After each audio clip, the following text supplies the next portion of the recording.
Untamed is going to be untamed. It's going to be a little crazy. I want to talk to my people. I want to talk to my brothers and sisters. We can have grace and humility in how we interact with other people. Oh, hot dog, look at you. And nobody talked about what's really happening. And let's have conversations about what truth is.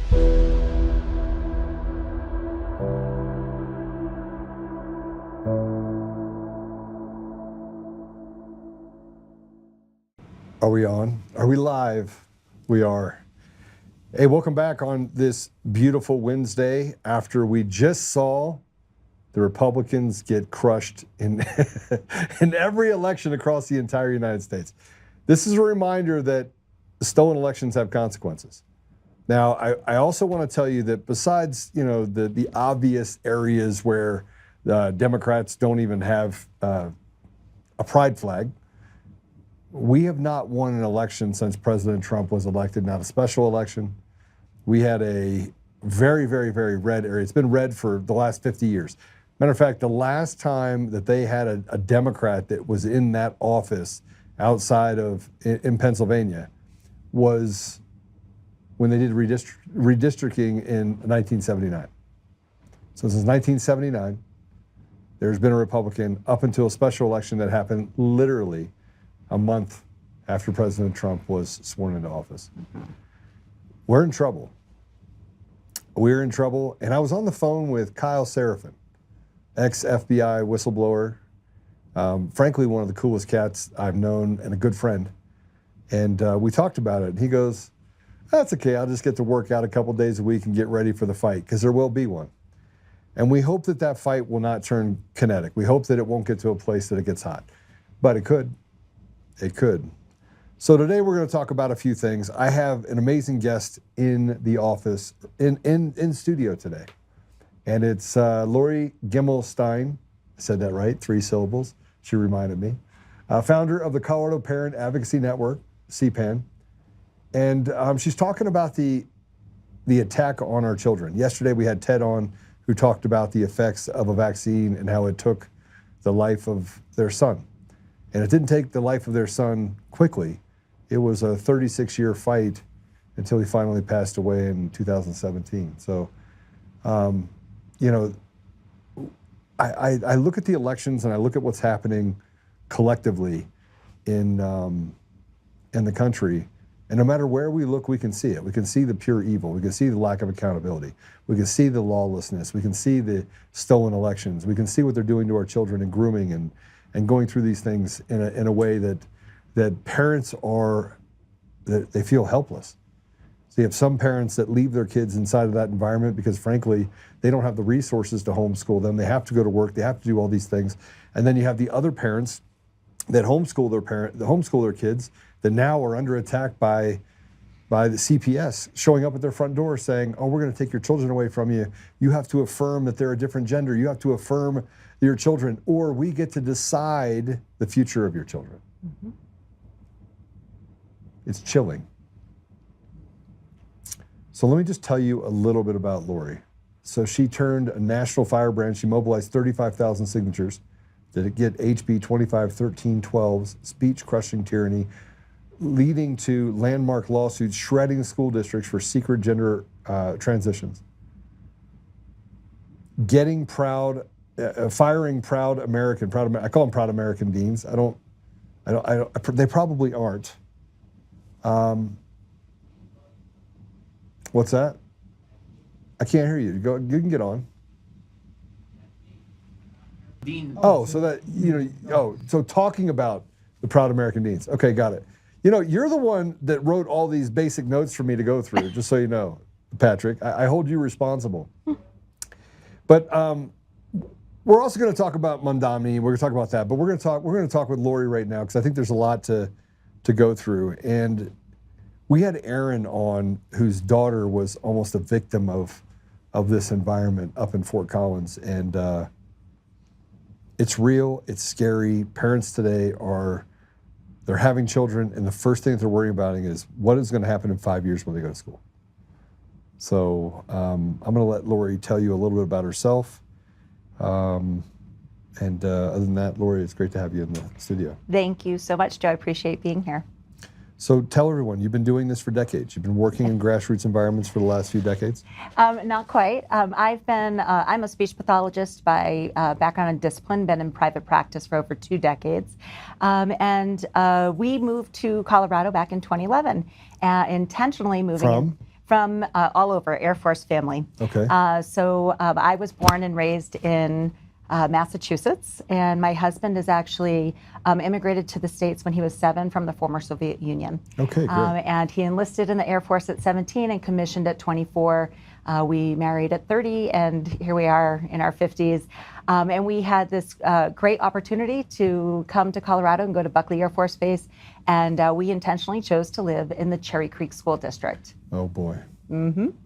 And we were just moving on with our lives, and in 2020, our kids at the time were in 5th and 7th grade, respectively, and then we had the 2-week shutdown that turned into forever. And then the following school year, when our children started going back to school, they were in 6th and 8th grade, and so they were at Infinity Middle School in the Cherry Creek School District. Okay. And this is in 2020? This is in 2020, the 2020-21 school year. And our daughter came home one day, and she shared with us that her friend Stella was now going to be River, and River was going to use he, his, him pronouns and use the boys' room. Now, this you flew through those pronouns pretty quick. Well, 3 years later. So what happened? I didn't know what she was talking about because the transgender craze had not hit yet. This was something new. So we had started seeing a lot of things. Somebody dropped a bomb. It was a bomb, and it was an intentional bomb. It was because there was getting too much heat on uppercase DEI, diversity, equity, and inclusion, which is neither diverse or equal. It's fraud. And there was a lot of attention in Cherry Creek on that. And then all of a sudden, this gender ideology bomb dropped. And in my mind, I thought, I must have missed the email, right? I must have missed the email from the school about this. Did you go through them? And I did. And so, and I commented to Jenny because I didn't know what this was. And I said, well, that's really progressive of River's parents to ask the school to do a workshop. And she said to me, Joe, she said, oh, no, Mommy, River goes home every day as a girl. His parents have no idea. And so that was the first alarm bell. Wait, what? Yeah. And so 2 weeks after that, our son, who was in 8th grade at the time, asked for help on an assignment. And so I sat down at his desk, and the assignment was, why is your favorite hobby racist? Why? And to get full points, he had to write racist against people of color. And the goal of the activity was he had to create a charitable organization to fight racism in his favorite hobby, which is skiing. So he had started a charitable organization called LIFT to fight racism in skiing. And he was using words, he's in 8th grade, and this is English language arts honors, anti-racist, segregationist, white privilege, oppressor. And so I just thought, this is insane. And I said, Chris, you're going to get an F on this paper before you lie. I was furious. And he looked at me, he said, Mom, you don't understand. I have to think one way at home and another way at school. Wait, what? Yeah. And so my mind is just blown, and I'm angry, and I think, I'm talking to my husband, and I think, we just have an activist teacher. That's what I thought. We've got Biden, Trump, George Floyd, that vaccines, masks. It was just a crazy polarizing time in America. And so I called the principal. And after I got off the phone with the principal, I said to my husband, we're in really big trouble. Okay. So 2020 hit us out like now you didn't hear any of this prior to 2020? None. I mean, are you sure it wasn't happening in the school, that you just didn't know about it? It definitely was, now that we have hindsight and we can look in. Right. But at the dinner table back before 2020, we're not having necessarily engaging conversations on politics and diversity, equity, and inclusion. But what we are doing is we're having blind trust in our school districts, and we send our kids every day to school and we say, listen to your teacher. It is. I can tell you right now, that is the psychology of why kids show up and like, well, my parents must know that they're teaching us this. 100%. Right. And we started hearing little things around the dinner table. For example, if I said, pass the salt, my kids would say, Mom, that's racist, because salt is white. Okay? Little things like pass this. the salt is racist? Yeah. You're kidding, And right? so, we started having these conversations, and we started to realize that our son had really taken a lot of this information, and I went to the school board. That's what, as a parent, you should be able to do. And I thought, gosh, all I have to do is go to the school board and explain what's happening at the school. And they'll be they'll like, fix okay, it. they'll fix it this time. And the very next day, I was on the front page of a paper as a crazed mom, crazed parent, militia leader, white supremacist, anti this, anti You're a militia that. leader too, huh? All of it. And I couldn't believe it, Joe. I just could not believe it. And then the next thing I know, which was so hurtful, is people that I have known for years turned away. And they chose to believe this propaganda in the media, and they were falling for it.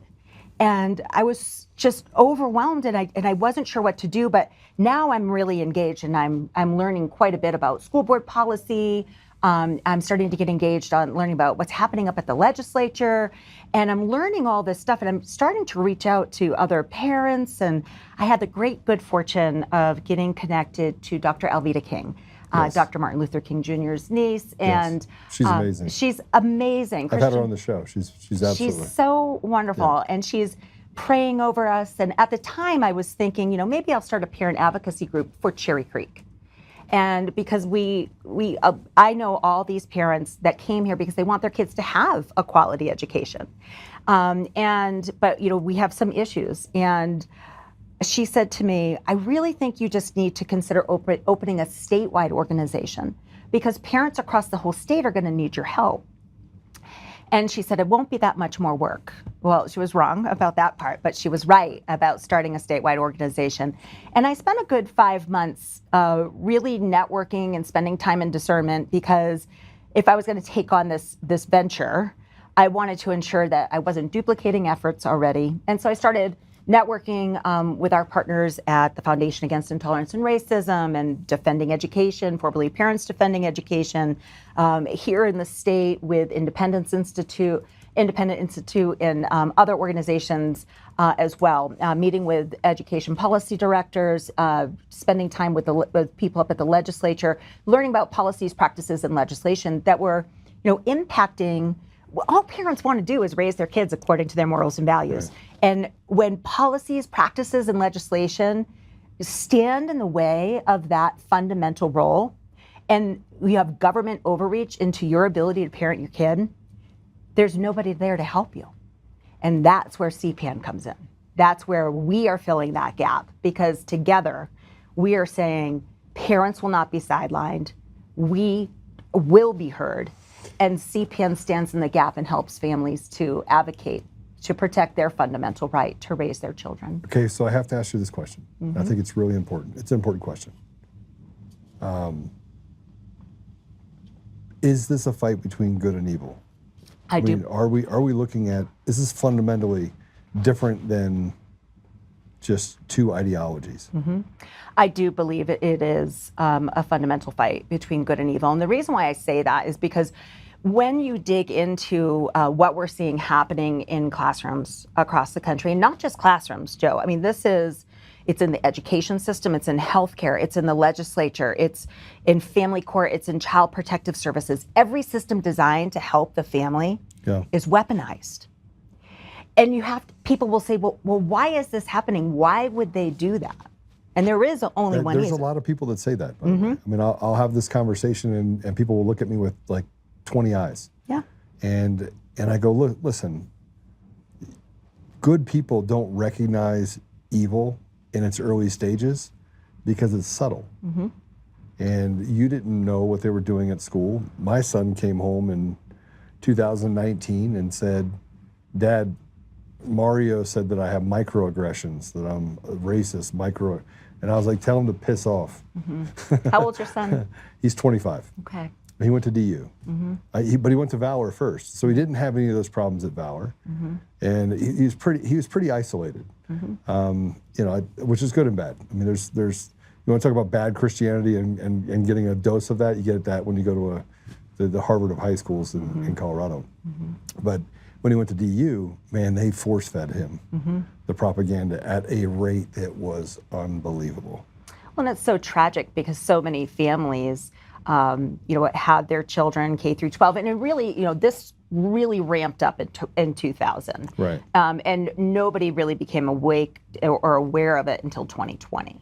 So there was a good 20 years where all of this indoctrination under the guise of inclusion and equity and diversity, they use all these kind words. And my friend Alvin Louie, who runs an organization called Courage is a Habit, who you would love to have on the show, he says they use our vocabulary but not our dictionary, and they weaponize our kindness. They weaponize the vernacular. Yeah, they do. And I see it every day in every arena, and I have a lot of friends who've been duped by it. These are really kind, loving people that think they're doing the right and kind thing, but this is not kind. It is evil. That brings me down to the fundamental rights that we have as parents. I mean, you have a right to raise your children based on your values, and by not giving parents that choice, because they've weaponized everything around you. But then also making sure that you really don't have an avenue to redress your grievance. You can't go to the judiciary, because what happens when you go to the judiciary? They're the rotted ideologues that are putting this stuff inside the schools. So we're in essence, we're in a war right now. Right. And the fundamental victim is our children. Like, our lives are half over, if not more, right? I mean, that's just that. Do the math. It's our children and our grandchildren and the future of the country. And generations will never see. Yeah, quite honestly, this comes down to the future of America. And when I really started to see that early on, when I was beginning this, I had a conversation with my husband, and I said, I genuinely am feeling called into this, and I will testify that God is in the story. God is in the story for me, because I was nothing more than a Sunday Christian, at best, living my best life. And when this happened, and I really had to start to think about why people were turning away from me and the amount of hate that I was receiving, I had nowhere left to go but to pray. And I spent a lot of time in discernment, and I didn't want to do this. I didn't want to stop working as a speech pathologist, which is a career that I love. I love working with families and helping people. And there was just this constant pull. And my good friend Kane with Task Force Freedom up in Weldon, Larimer counties in northern Colorado, he said to me, he's like, "Lori, all you have to do is say okay. All you have to do is say okay." And one day I just sat there in my living room, and I looked up and I said, "Okay, I'm going to do this." And we haven't looked back. We're about to celebrate our 3rd birthday in November for the Colorado Parent Advocacy Network, and we are fundamentally shifting the culture here in Colorado, which is, I think, one of the most important things that your listeners, your viewers can take to heart is I have so much hope. Where we were 5 years ago and where we are today is night and day. Now, yesterday with the election, that was a bloodbath. That was a mess. Well, and look, I'm a system architect. I'm not just a podcaster. I've been in tech for the better part of 14 years. Actually, before that in different aspects. But I can tell you right now that there is not a free and fair election in the entire country, and that the entire system is made up. The entire system. So they won yesterday by 50.1%, 50.2%. This happened. You had a guy that literally called for the death of his opponent and their children, and that guy was who they put in the chair. It's not true. It's not true. People are fundamentally good people, and they have cheated this election from end to end, and daring us to do something about it. Well, it's really interesting because when you look at the election in 2021, the off-year election for school boards and local municipalities, we still have about the same voter turnout from 2020 to today. Yeah. And it's similar numbers, right? And it doesn't make sense because the culture is shifting. Yes. And people are paying more attention. People are engaged, and they know what's happening. They're witnessing it in their classrooms. And just in Cherry Creek alone, 5,000 students have left the school district and sought out other alternatives for education. And so we're seeing that across the state. So to me, it doesn't make logical sense that we would be seeing similar numbers, similar turnout when the people know what is happening and they're engaged and they're informed. Now, back in 21, most people had no clue what was happening. Today, they do. So let's talk about your children. They're older now. Yeah, my son is a freshman at Purdue University, and our daughter is a junior in high school, and she goes to a local private Christian school. Okay. So we pulled her out of Cherry Creek in 7th grade because she was just, it was so heartbreaking. I talked to a lot of parents. Anxiety and mental health is a crisis in the state of Colorado. It's being caused by the education system. Yeah, it's a conflict. They're priming our children to have mental health care issues. And we can absolutely talk about that and how the system has been weaponized with transformative social emotional learning and all the mental health legislation that is passed that allows children as young as 12 to access mental health care without their parents' knowledge or consent. But we could see that Jenny was really struggling.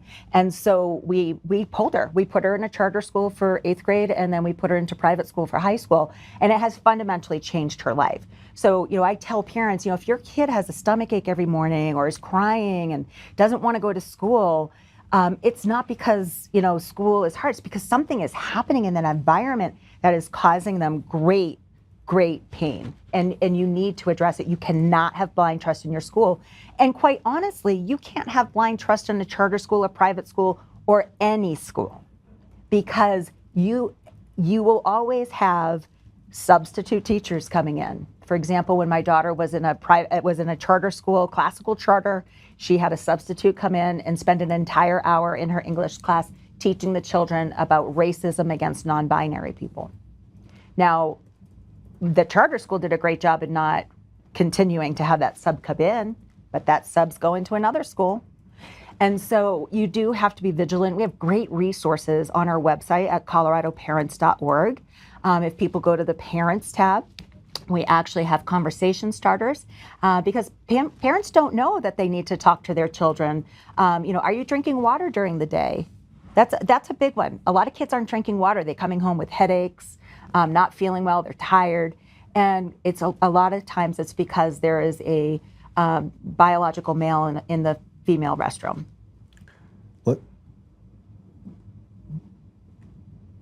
So I mean, I'm going to ask you a question that fundamentally I think we have to answer. And I always preface it by this because I've asked you about your children, which is difficult because your son went to Purdue. I assume you were able to capture him back into sensibility, right? Oh, yeah. Shake him free. Now he's going to Purdue, tough school, right? For keeping that, for keeping that.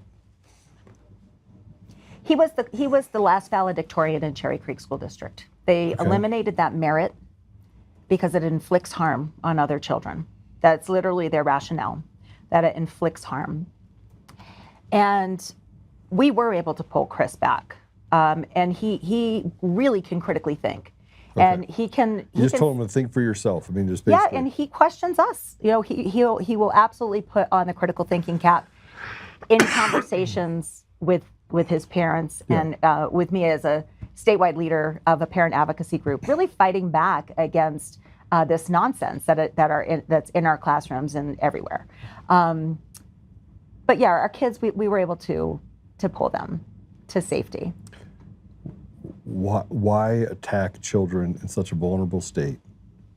Well, why would they choose that? Why would they choose? I know that it's going to cause great angst and consternation amongst parents.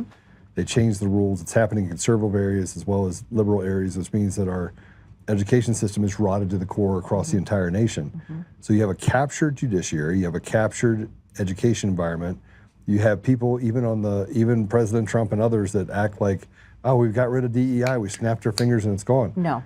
It hasn't gone anywhere. No, it hasn't gone anywhere. And a matter of fact, the school districts here are ramping efforts up. Yeah. So thankfully, we are engaged with the Department of Education through CPN as a stakeholder with the Department of Ed and with the Department of Justice. So we are doing quite a bit of work with Office of Civil Rights complaints. So you say like, well, we can't win by going to school boards. We're not winning by talking to our House reps and senators. What can we do? What can we do? And so we can file Office of Civil Rights complaints. We can expose things in the media. We can file lawsuits. In the last 12 months, we have facilitated 5 lawsuits in the state of Colorado. And so we are raising awareness and we are shifting the culture. And so you ask the question, why did they go after the kids? And, they know that if they capture the minds of the youth, they will control the future of this country. And they're there to purposefully divide children from their family. And I'm sure you will agree that this is the march towards Marxism or communism. It is a fundamental attack on America and the idea of America.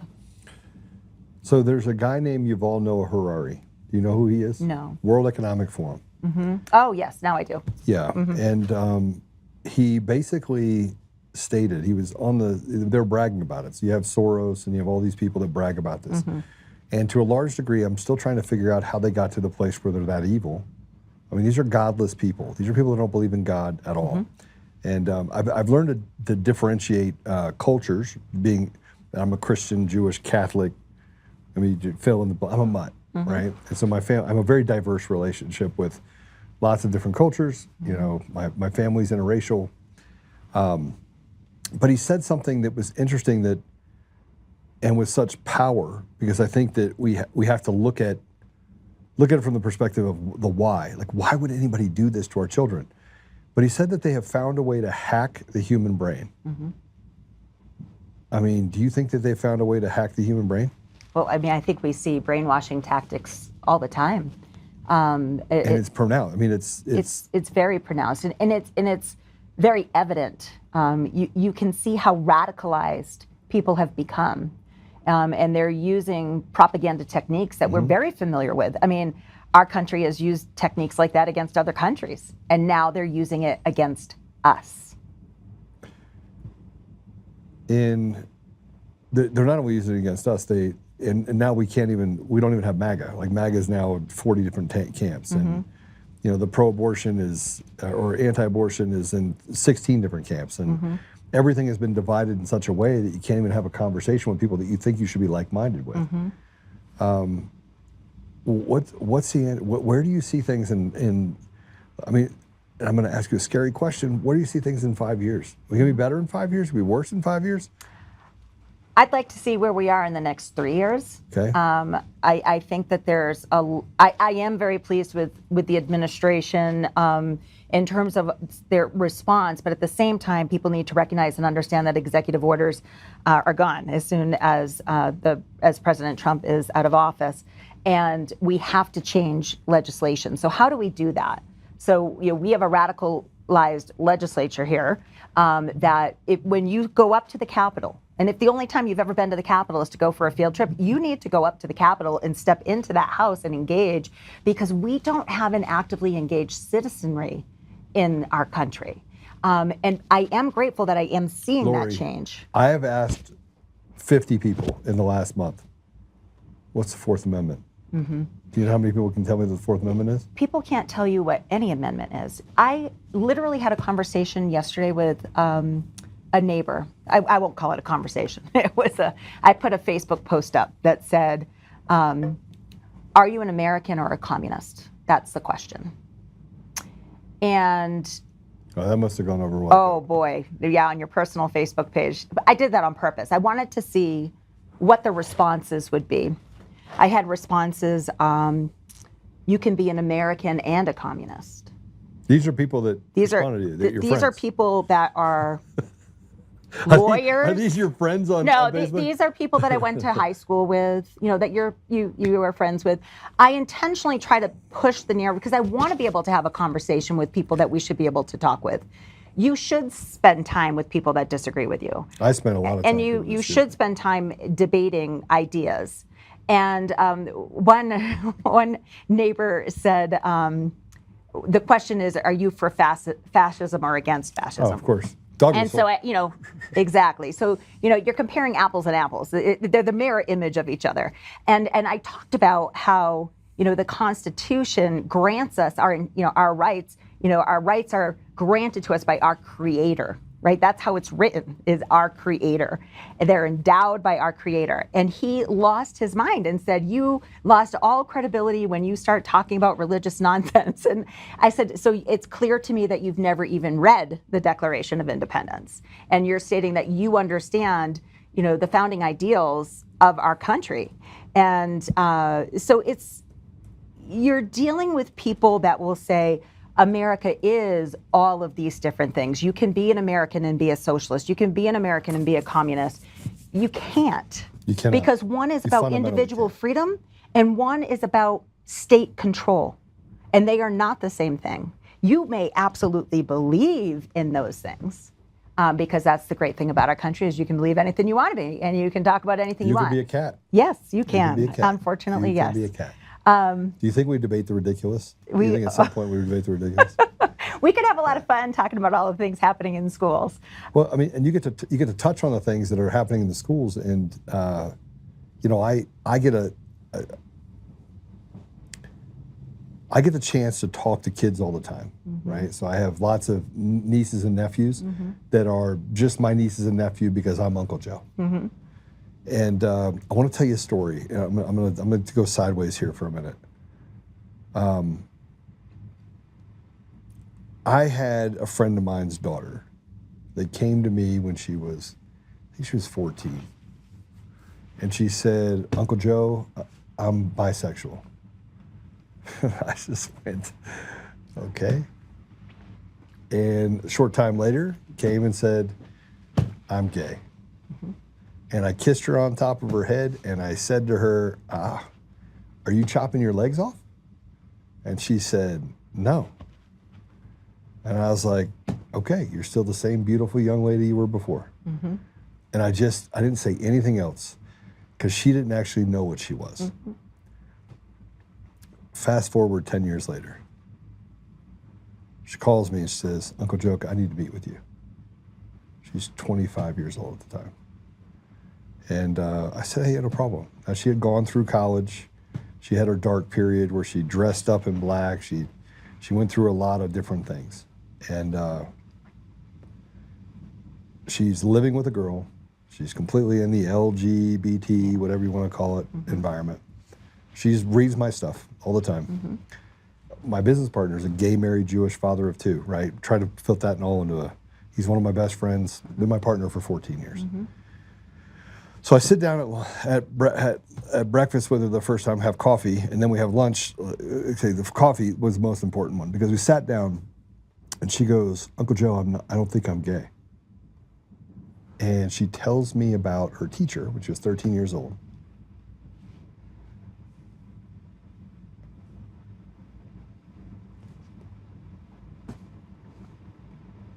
That convinced her that she wasn't comfortable in her own body. I don't know a 13-year-old that is comfortable. And so she told me who the teacher was. I'm not going to tell you what I did, but I did do something to that teacher. And that teacher stole 10 years of her life.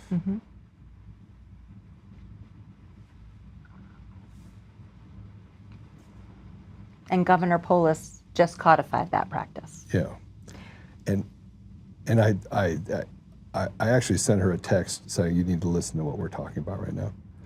She's definitely not alone. We actually have an incident reporting tool. It's the heart of our advocacy at the Colorado Parent Advocacy Network, and we manage a lot of really heartbreaking cases that are very similar to, She's getting married. Oh, great! That's wonderful news. To a dude. That's great. That's great news. She moved out literally 2 days after this conversation, and I was bawling. I mean, it was an incredibly difficult thing. Look, I want to hurt people that I love, right? I understand. And but never during that time. She's like, look, you're the only one that. She was. Here's the problem that I see. Once you're in it, you don't know how to get out of it. You don't. Right? And there's no off-ramp.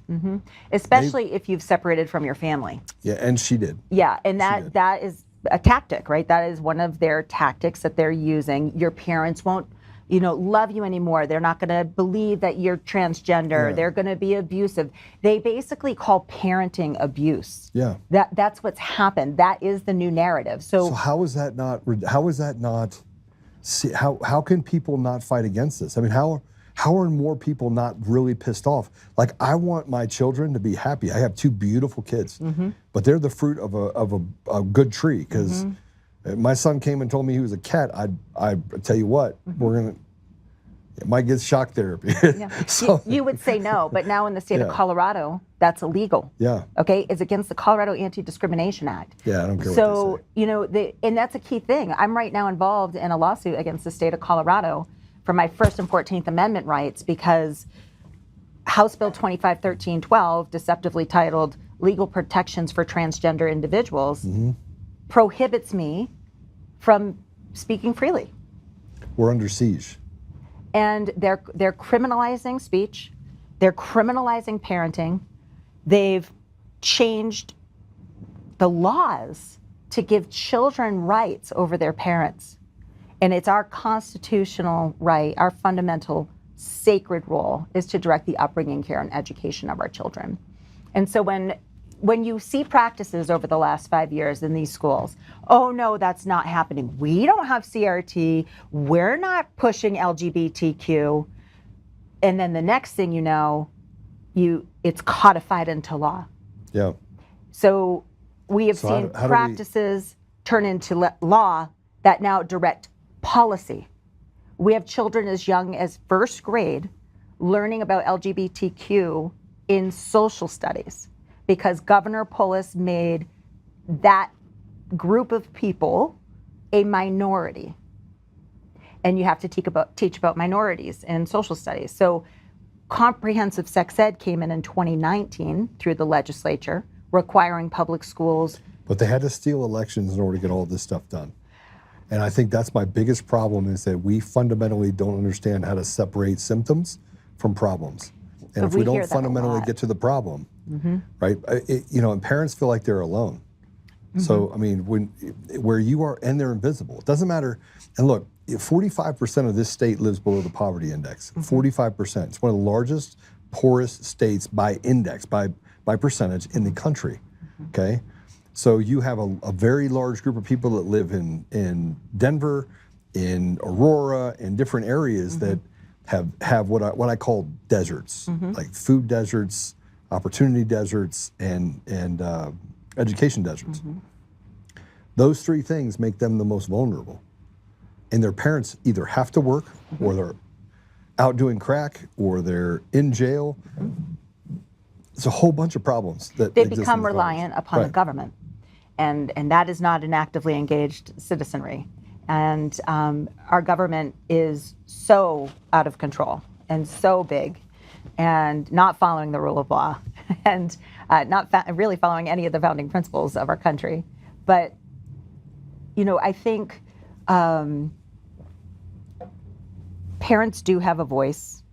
We recognize and understand, and I hear this a lot. You're certainly not the first person, nor will you be the last person that fundamentally believes that if we do not fix the elections, we can't fix anything. Correct. And by the way, I don't think the elections are rigged. I know for an absolute fact, I know how it works, I know why it works.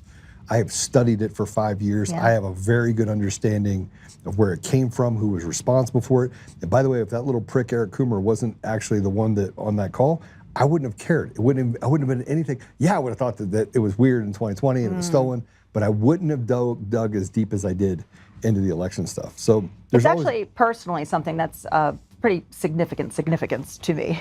I am a commissioner on the Election Commission in the city of Aurora, and all of your election systems are fraudulent. Yes, we are working incredibly hard to bring accountability and transparency. Get rid of the machines and mail-in ballots. And I'll tell you, that is my number one recommendation, is that Aurora takes back their elections.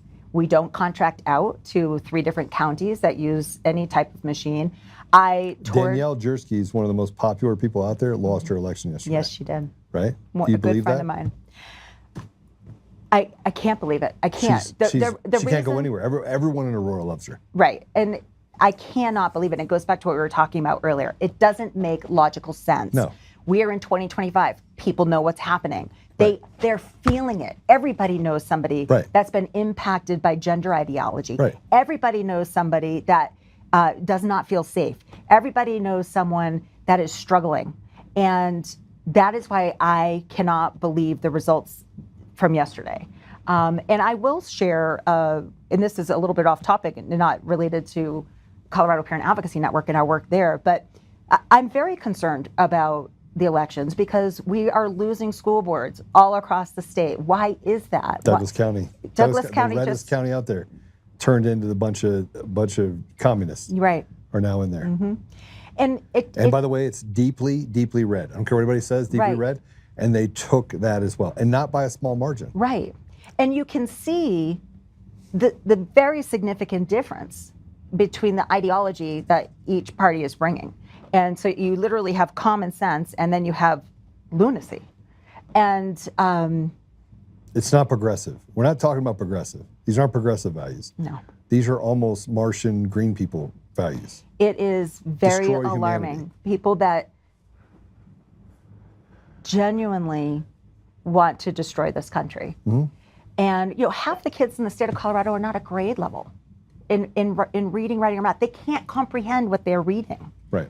And we have an entire generation of kids that don't know how to write in cursive. So guess what they can't do now? They can't sign their name. They don't have a signature. When my 18-year-old son came back, he had a letter from the Secretary of State to cure his signature because it was different than what he had on his license. And his remark to me was, "Mom, my signature's changed 4 times since I signed that." So they're creating a generation of people that don't have a signature. They're creating a generation of people that have such significant mental illness that they've been hospitalized and on medications for years that will never be able to get a gun. They are weaponizing what's happening to our children to control future elections and to control guns. And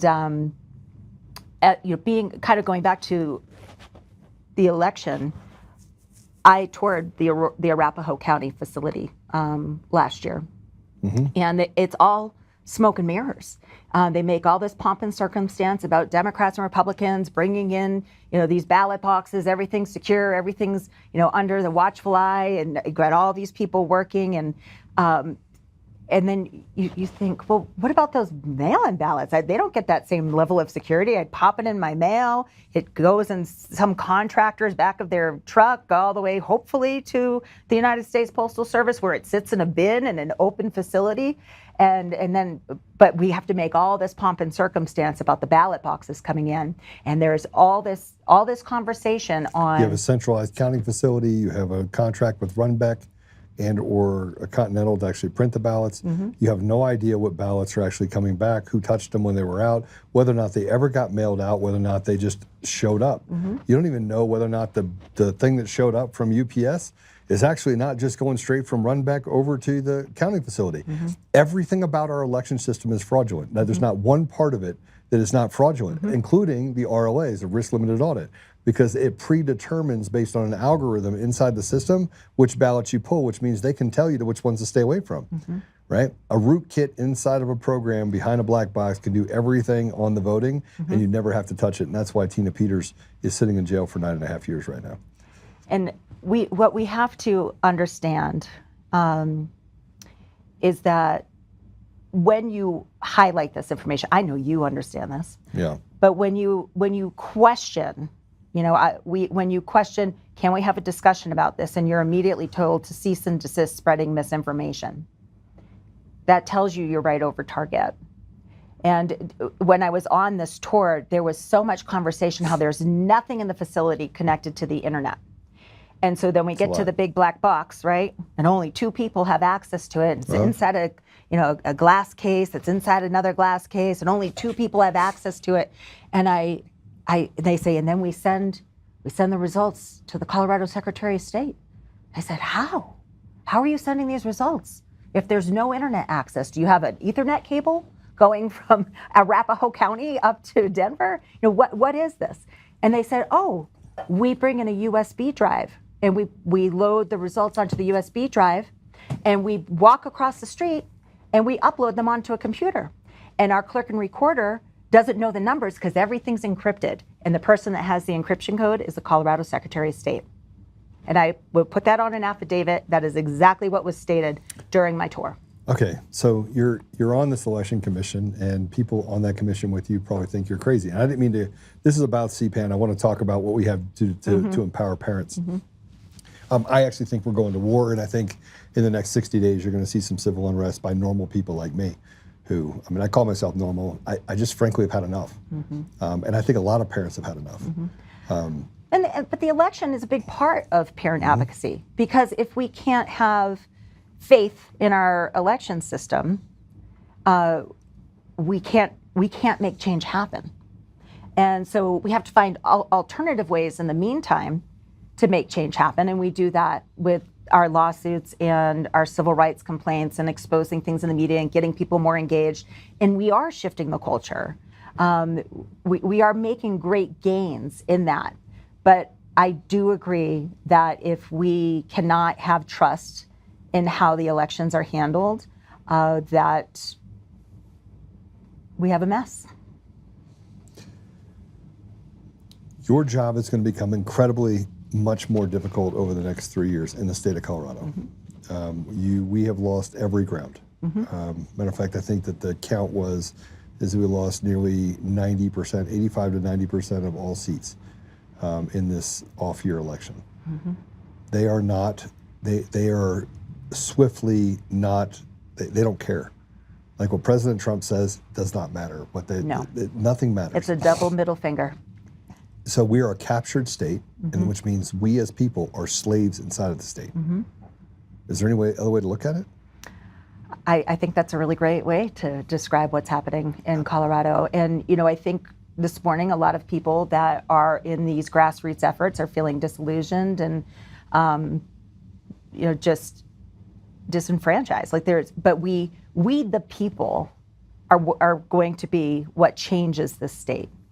We the people have to actively engage. We the people have to step up. So if that means you get engaged in an organization like the Colorado Parent Advocacy Network or Grandparents for Kids or Free State Colorado, there's so many great grassroots organizations raising awareness. I'm gonna say something that I think I already know the answer to. What percentage of the people that are part of the CPAN are men? We actually are growing. Percentage-wise? I would say probably 20%. But see interesting. what's happening though? And you bring up a really good point. You bring up something really important because, a lot of things that we're seeing in the schools around DEI and this oppressor-oppressed model, if you are a white man, I mean, you are the biggest oppressor there is, according to this nonsense that they're pumping into our children. And men have just stepped back because they're being attacked constantly. And I say, we really need to bring back the man. Right. We need men to step up into these positions to protect and and I'm seeing more men come to it. I just had we had a great event at Flatirons Church this past weekend for Protect Kids Colorado's ballot initiatives to protect children. So we have 3 ballot initiatives that we're trying to get on the 26th ballot. We've polled it. It's going to pass if we get it to the ballot. And I had the great opportunity to talk to a bunch of men that were on the security team. And they all have kids in public school. And these are all, involved fathers. They're married. They just raised taxes, so some of those fathers are going to fall away because they're going to lose their ability to stay engaged because they're going to have to work just a little bit harder. Just a little bit harder. Yeah. You're losing your money. Every which way we turn, we're losing money. And you can't invest it into what you want to invest your money into. They're stealing our money. All of this is theft. LLMM, these school lunches that passed again. It didn't pass. It did. Well, No, there you go. I'm There you telling go. It's There you go. 65-35. I could have written, I could write you a model, and now they've made it impossible to get access to cast vote records. Now they're scrambling them, Correct. so you can't actually check them for algorithms and changes. Colorado is the gold standard for how you steal elections across the country. Period. And frankly, I bring that up because if our kids and grandkids and future generations are the most important asset, and fathers are only 20% of the group, until it gets to where fathers are 40, 50, 60% of the group, we have no chance. And I'll tell you though, the neat thing that's, with everything that's happening. I said no chance. We do have a chance because God is in control of everything. So I just want to be really clear. Yeah. We have a chance. We just have less of an opportunity to make it less painful unless fathers start getting involved. And we are seeing more men step up into this sphere. But I will say for the last 5 years, it's predominantly been women. Yeah, because they have bigger cojones than men. And men forgot that they were even men. And we are engaging at a higher level. I think there were so many threats against men. As a provider, you can't afford to lose your job, right? You got a mortgage, you got a family to take care of. You can't step up and say these things. And I had the good fortune of a wonderful husband who's extremely supportive, and we both decided, what's the purpose of me working, if we're going to lose our country, right? And so, and he's very supportive, and it's hard. I work 70, 80 hours a week. It's a tremendous amount on our family, the work that we're doing to protect children and protect parental authority. And we just have to engage more people, and more people are seeing the wins that we're having, and it encourages them. It gets them to get involved with either their time or their talent. We've got a tremendous group of wonderful volunteers that are attorneys, therapists, doctors that are all engaging to help with our incident reporting tools and to really step in where families need the help. But money is a big piece too. Yeah. So I'm always like, dude, if you like what we're doing, Support don't us. give me a high five. Don't tell me great job.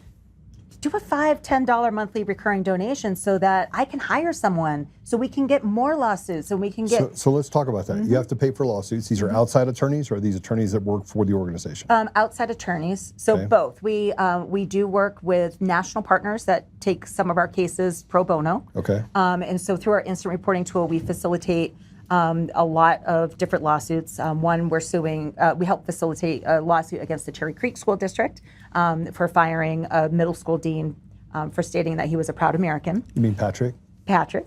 And we were able to work with Patrick for quite a long time, getting his case put together and then submitting it to America First Legal. And we knew this. America First Legal took this case knowing in the state of Colorado that it would be dismissed. We knew that the moment they took the case. And they admitted that they violated his constitutional rights. They did. But are they just hoping that they have enough density nationally that it moves up, yes. Yeah. that they can literally get the luck of the draw, and that all of a sudden it'll just go away? Yeah. And then the Supreme Court will say, we're not going to, It's tough with the Supreme Court. Erin Lee, who's one of my best friends and, fighter with me in all of this, her case was just dismissed by the Supreme Court against Poudre Valley School District. How about that? And how do they do that? Because there's only 2% of cases, I guess, that they can take. Right. And there were 2 other cases very similar to Erin's, January Littlejohn out of Florida and a family out of Massachusetts. And they have really strong cases, really strong. And I anticipate that the Supreme Court will take those, and it will have an impact on what's happening here in Colorado. It will set the precedent. So, but look what Erin's done, right? Like, I think people get caught up with, these losses, like, oh, we didn't get there, so we've lost. Look at what Erin Lee has done in this country, across the world, has raised so much awareness about gender ideology in the schools. She has helped thousands of families. So I give her so much praise because she is shifting the culture. And we need to recognize those very strong wins as well. Okay, so I recognize those wins. You have lawyers on the outside, you have lawyers on the inside. Yes. You are pushing on the scales of justice inside the judiciary. How do parents get involved?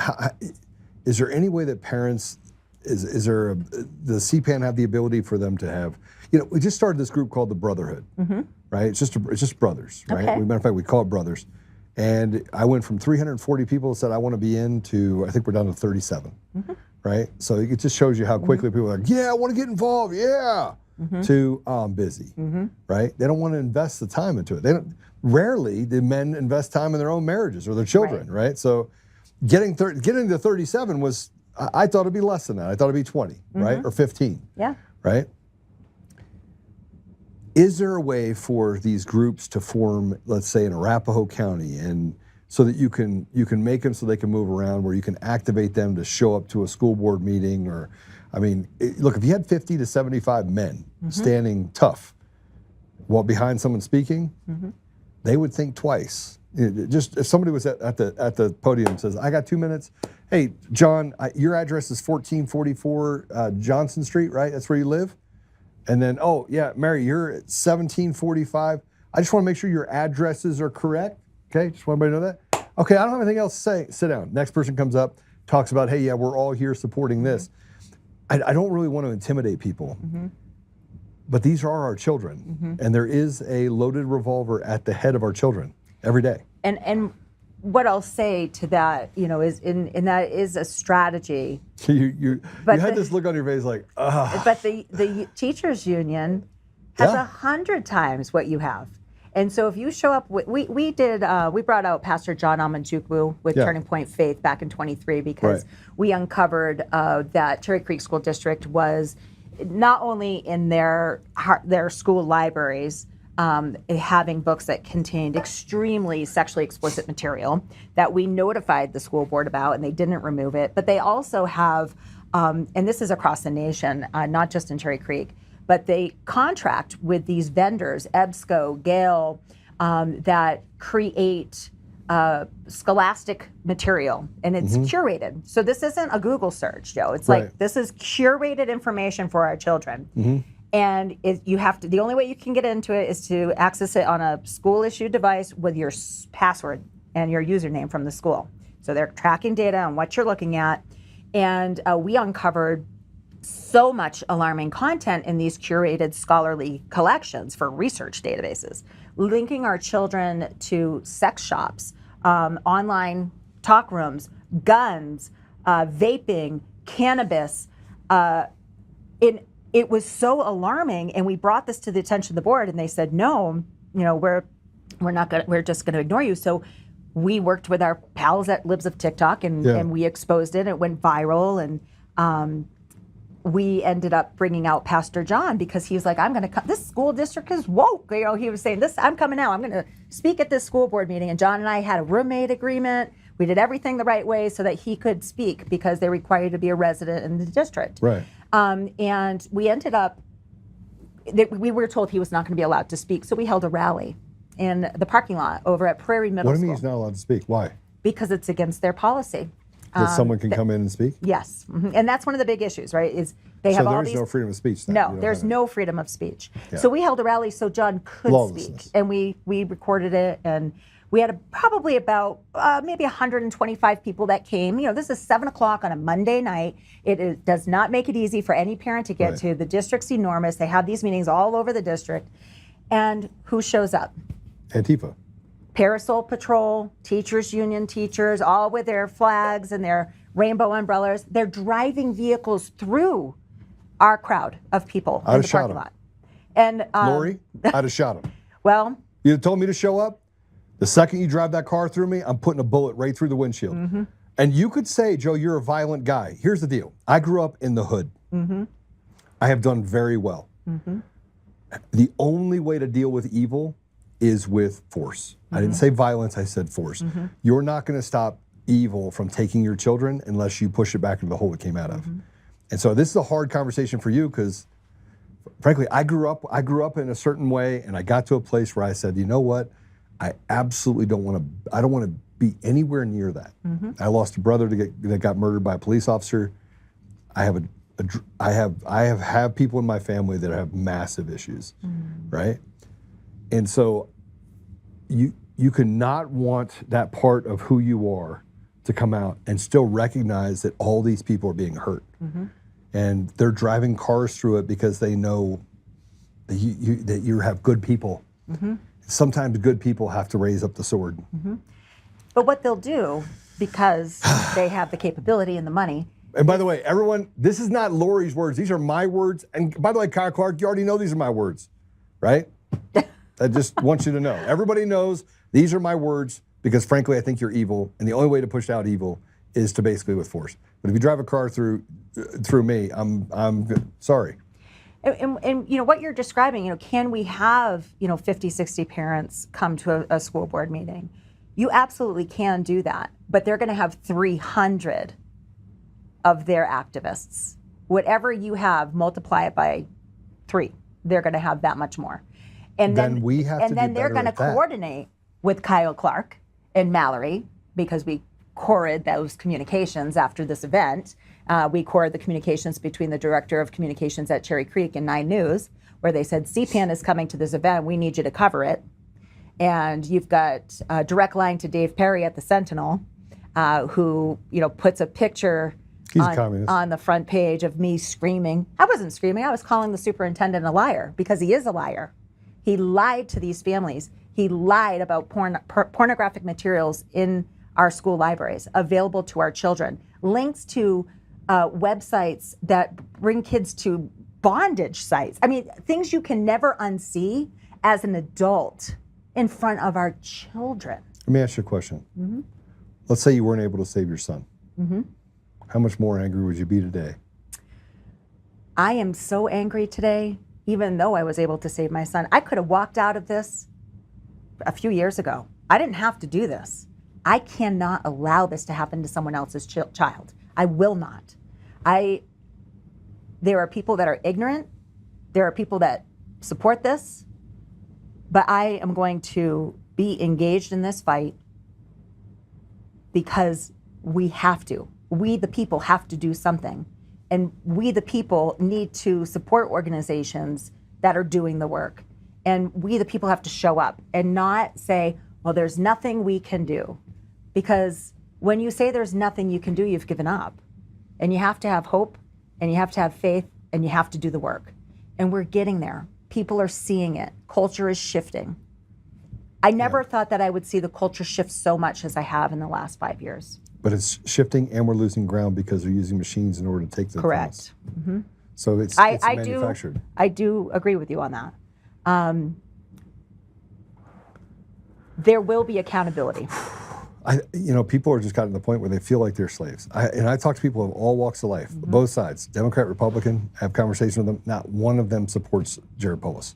Not one of them. I called up 4 or 5 of my friends that are liberal and in Colorado, and I was like, "You going to vote for this tax increase?" They're like, "Heck no! Are you kidding me? They have enough of our money, and every road's a toll road, and da da da da da da." Everyone can see it. Everyone can see it, Joe. Yeah. CPAN, we've got Republicans, Democrats, unaffiliated, atheists, Christian, Jews. We have the gamut. And they all believe the same thing. They have messed with our children. They have messed with our freedom. And we want to stop that. And people know it. I don't think this is a mystery anymore. Governor Polis is, in my opinion, a chameleon. And it makes me so angry recently. I don't know if you've been following the competency laws that recently passed, that were signed into law in 24 and 25, that literally allow violent felons to be dismissed of all criminal charges if they are deemed incompetent. And when I say dismissed, I mean, that's it. You don't even have a court date. Families are going without justice. Families like all the parents at an elementary school in Cherry Creek where Solomon Galligan, a registered sex offender, and accused of multiple violent crimes, dismissed every single time in practice, right? Before this even became a law, he pummeled a woman in front of a district court in Denver. Unprovoked, he just started beating her. He was at the time dressed as a woman, identifies as transgender, and a bunch of bystanders came to her to help save her, held him down, and those charges were dropped in practice because he was incompetent. I would have beat him in senseless. He showed up. Why can't I ever be at these places? Well, Patrick, I need you to find out where these places are, where there's stuff happening, just so I can show up and be a magnet, crap magnet. With it, it's crazy because Joe, this same guy, registered sex offender, shows up a mile from my house at an elementary school while school's in session and tries to abduct a child off the recess playground. Guess what happened? Deemed incompetent. Oh, I know. I saw all it. charges dropped. Families are Fifth suffering. time. Yes. Fifth time. All families are suffering everywhere. And he's not being committed to a mental health institution for the rest of eternity. Well, it gets worse. There are no beds. It There gets are no worse. You providers. ready? He could walk around with a knife, stab people to death, and he's doing it in parks. You know what you're not allowed to do in parks? Can't have a gun. Right. I put myself in danger every day when I go to Denver. I'm not going to leave my gun in my car. I should be able to protect myself. I do not feel safe in Denver. I cannot protect myself when I go to the Capitol. I have to be escorted out by Capitol Police. I have to be escorted in by Capitol Police because I can't defend myself. And we as a society see what is happening. We see families like Christy Kirst's family in Monument. Christy Kirst was run down in a McDonald's parking lot and killed in front of her child and her grandchildren. And all cases were dropped against Joel Lang. And not only were they dropped, he didn't have to go to, did not have a civic commitment. And he left with his license. He was incompetent to stand trial, but competent enough to keep his license and competent enough to not have to have mental health treatment. I don't know about that case. Tell me about that case. It's horrible. Which case is that? This is a case out of Monument. I can connect you to if you want to talk to those families. I mean, look, I'm going to tell you right now, they're making victims of people. There's no difference between what we face here and what you have in Venezuela or you have in third world countries. And let me tell you something. If you want to know how I know, because I've been there. I spent a lot of time in third world countries. There is no justice in third world countries. None. People like Tina Peters go to jail in third world countries because they want to keep it hush-hush, while criminals are let out on the street. And they use a crooked system and crooked judges that are freaking demons. And most judges are demons. I'm just sorry, but most of them are. 95% of judges are just not good people. And I would say that's what we're seeing as well. That is our experience. That is the experience of families that are in these family courts. But Christy Kirst, mom, she's got two wonderful girls that are adults, Brittany and Hannah, and Brittany and her mom and Brittany's son, who is 10 now, were in the vehicle. And they pulled up to a McDonald's parking lot just like people do every single day. They were told to pull ahead, and they pulled up next to another car that was waiting. And this car starts backing out and hits their car. And so Christy and her daughter, Brittany, get out of the car to investigate the damage. And the guy steps on the accelerator, hits Christy. She's under the car, drags her 300 feet to her death.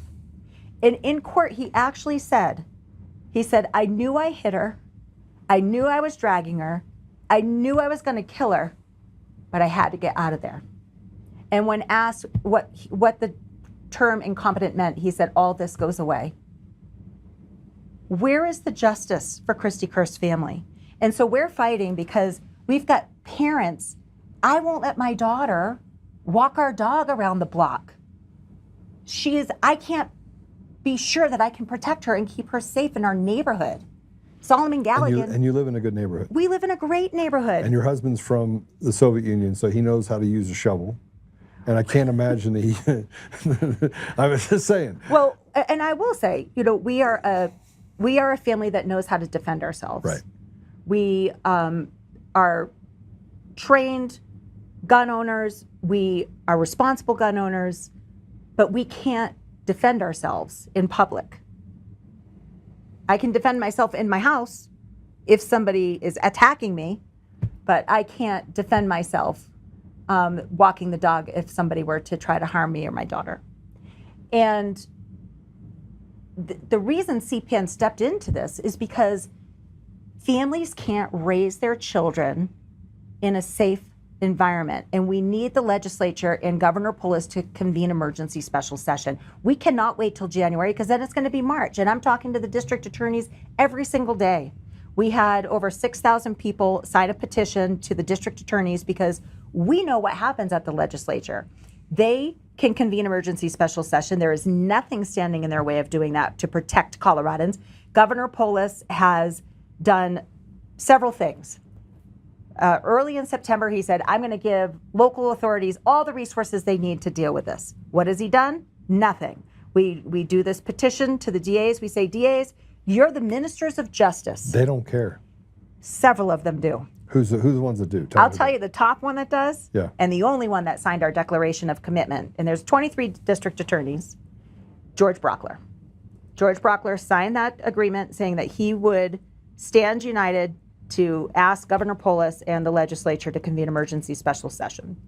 And but we are working with the district attorneys because guess what? George is my friend. George is great. George, by the way, I have my things because he believes that elections are free and fair. Mm-hmm. And I had to tell him that he's full of shit. Just like that. I think it deserves the investigation for sure. We're seeing problems everywhere. I asked him to run for AG. Mm-hmm. I said, look, I will do free work for you. Mm-hmm. And his thing is that, Joe, you're a militiaman, because they've made up all sorts of stories about me. I'm going to tell you right now, I'm a warrior. I love children. I love the fact that, look, I left home at 15. I had a very tough childhood. I mean, really tough. And my children never saw any of that. Mm-hmm. It was a choice. Mm-hmm. But when you get older and you see what they're doing to children, you become enraged by the idea that those children could face anything that you faced when you were younger. Mm-hmm. And I was in a poor environment, but now it's come for the suburbs. Right. Right? So there's no safe haven. No. You can't escape it. You can't. You can't. This morning, and this is off topic, but woke up and I said to my husband, we have to put our house on the market. We live in Aurora. We just lost 4 conservative seats. They're going to bring in a $30 minimum wage. They're going to make single-family homes, multifamily. We don't have the infrastructure to support this. We've got to go. Are you I don't want to go. I will not leave Colorado. I'll stay and fight Colorado. I will fight. I'm not going to be a person that's going to go to Florida. I'm staying. I love this state. Coloradans love this state. I've been here 30 years. I talk to people every day that think it's captured. That this is just complete. It has nothing. Most people are not crazy. No. It's like 15%, and they've found a way to own government and to steal elections. Yes. And I'll tell you, kind of getting back to those competency laws, in April, House Bill 1312, which was the legal protections for transgender individuals, which, by the way, if you need to have special legal protections for a special group of people, we no longer have equality because we have equality. Everybody's protected. And we garnered 35,000 signatures on a petition in just about 72 hours. And we printed them by Senate district area and we delivered them to all the senators because we were being heard in the Senate Judiciary Committee.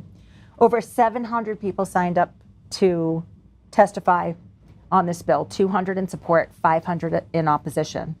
The Senate Judiciary Committee lead, a Democrat, said, we're going to just give both sides 4 hours. So only about 80 people out of those 700 people had their voice heard that day. People that traveled from all over the state to say no, to put their foot down and say, this is unacceptable, this is unconstitutional, this is a great violation of our constitutional rights. Because originally in this law, they were trying to define parenting as coercive control.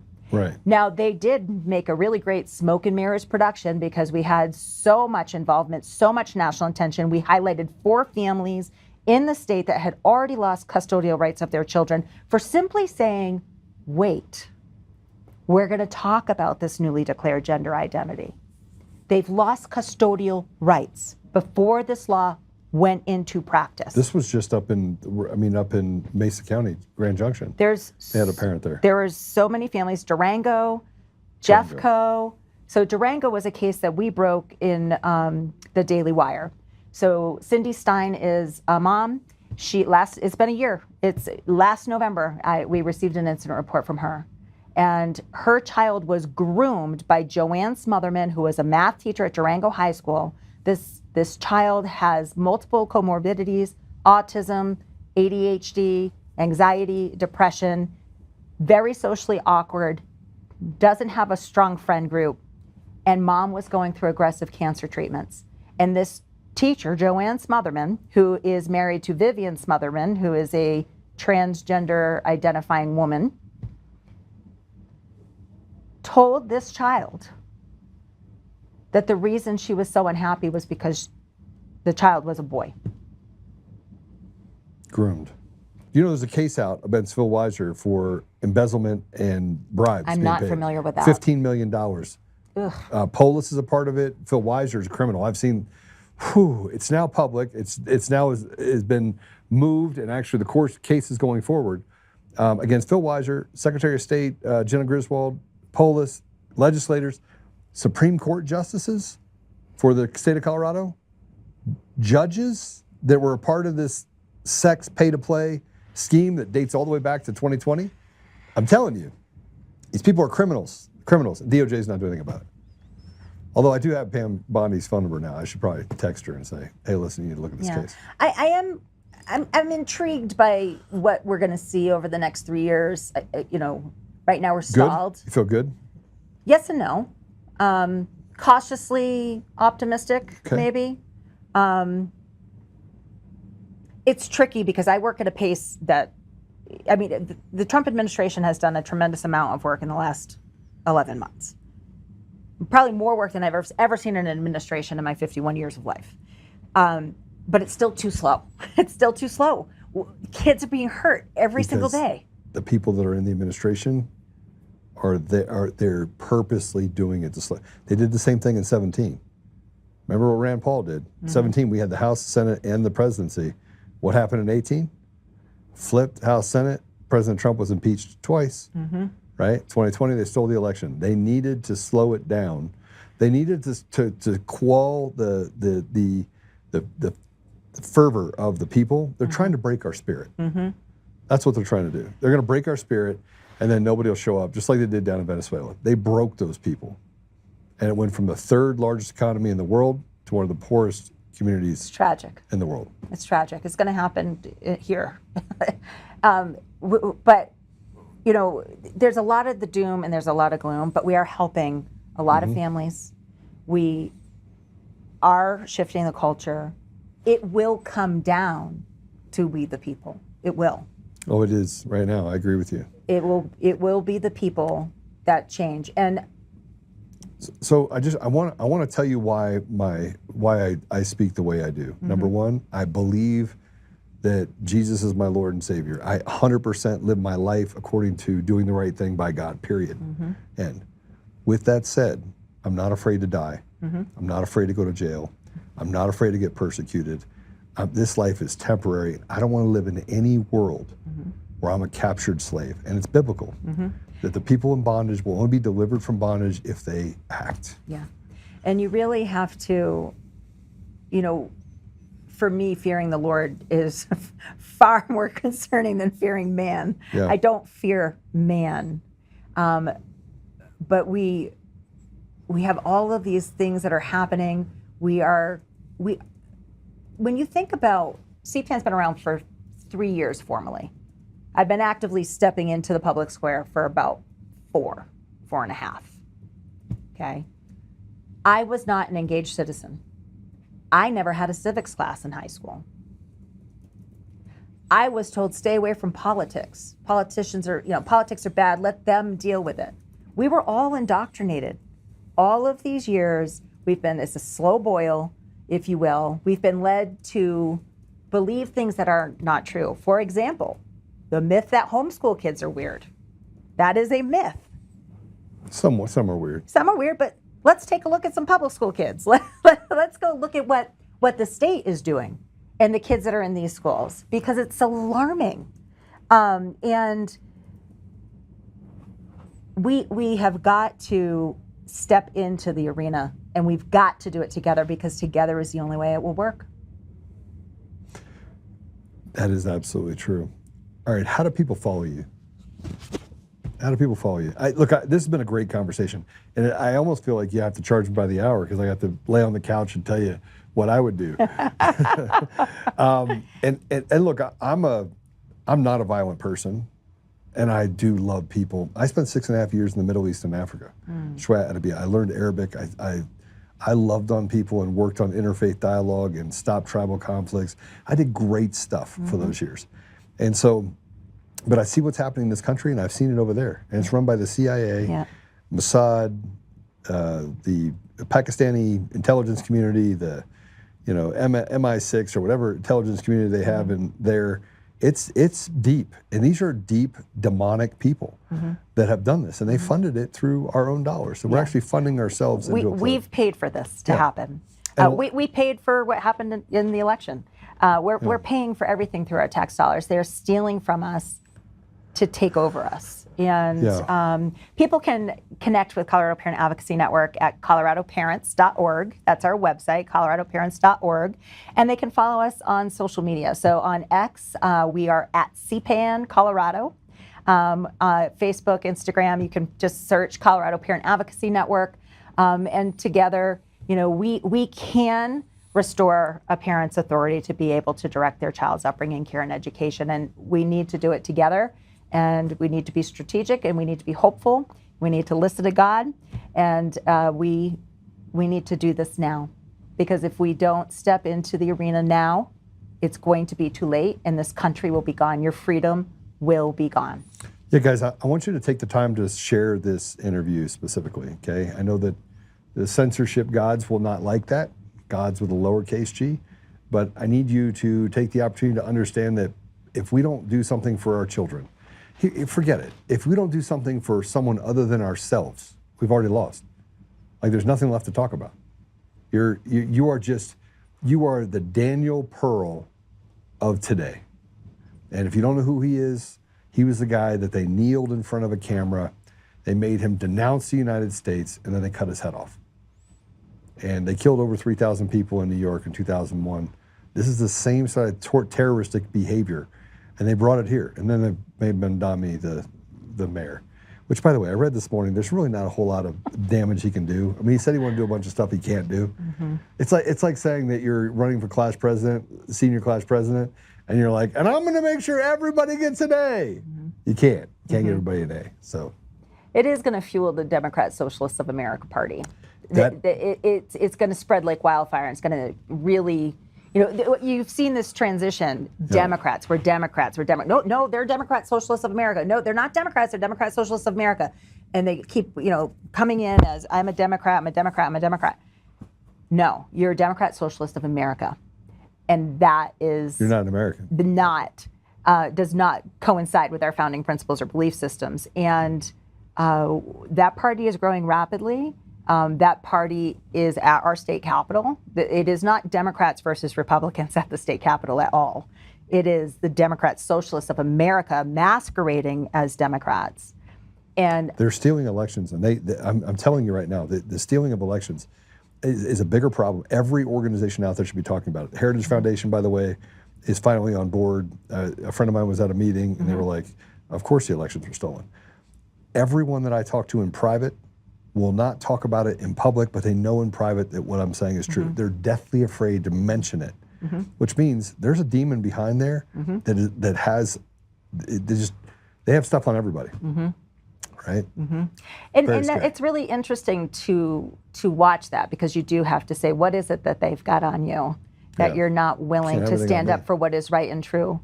I think that about a lot of people in the news media. What is it that they have on you that would make you compromise your principles and your morals and your beliefs? And it's money happening. And power do a lot of things. If you ever go to DC, it's very easy to get sucked into it. Yeah. It's very easy. And you witness it, right? Because a lot of good people try to step up into leadership positions, political positions, people that are, good people. And then the influence, if you are easily influenced out of your principles, that is very problematic. Yeah. And it's happening everywhere. Yeah. Educators, we have a lot of wonderful, principled people in education. We have a lot of principled, wonderful people in healthcare. We have a lot of principled, wonderful people in the legislation. But if you're more concerned about losing your job than you are about protecting children, if you're more concerned about not being able to pay for your mortgage instead of protecting children, well, guess what? You're not going to have a home.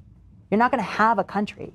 You're not going to have freedom. I mean, I'm telling you right now, poor people know this. Yes. Poor people know what it's like to be poor and then to also be poorer.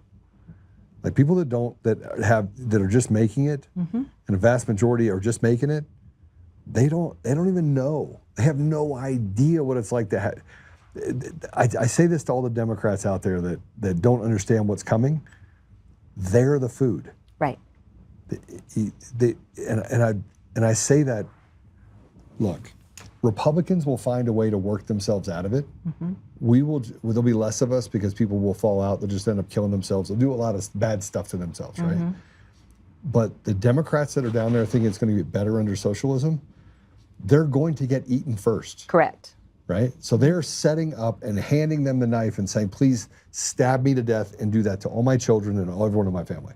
Yeah. We'll all be equally poor. Equally suck. Yep. Yeah. Life will suck. Embrace the suck. I might move to another country or something. Try to run away from it. You can't. This is a global problem.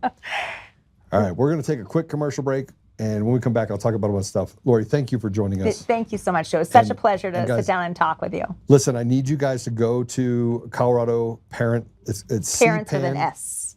Yeah, Colorado Parents. ColoradoParents.org. ColoradoParents.org. And drop a few dollars. All right, a little bit on, like I said before, on the gold stuff, right? So put away a little bit of gold. I pick organizations. And then I just give them little dollars. I'm like, okay, I'm gonna go get a coffee. I just buy a pound of coffee and I can donate the $3 a month. And I do that 20 times. So you can literally pick organizations, just drop $2 or $3, drop $5, and then pick 20 organizations. Those are your guys. That's your $100 a month that you're doing that.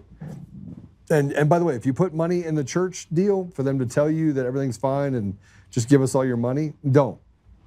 The organizations that are out there, it is a tithe. It is biblical. If they're doing the Lord's work, if they're doing things to restore things, drop $2 or $3. Be a part of the solution. The golf clap doesn't help. Prayers do help. But if you can spare $2 or $3 for CPAN, I will. I'm committing right now. I will make sure to give money to CPAN. Thank you. And I'm broke. I'm not broke, but I'm almost broke. They're taking it all out of me. Just a few dollars. Do the right thing, a few dollars, and yeah, let's try to get to the end of this. All right? Lori, thanks for joining us. Thank you, Joe. All right. We'll be right back.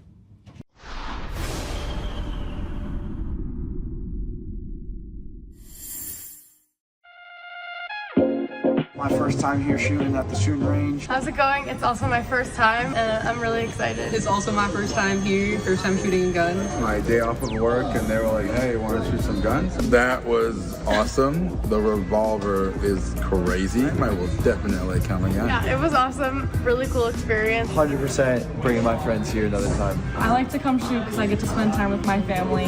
Same for me. I love spending time with my family. It's something to do. It's a lot of fun shooting. When I first moved back into town, the first place I came was DCF Guns, and I signed up for a membership right away. I got into shooting because of self-defense. I would encourage all women to be ready and to feel comfortable handling a handgun.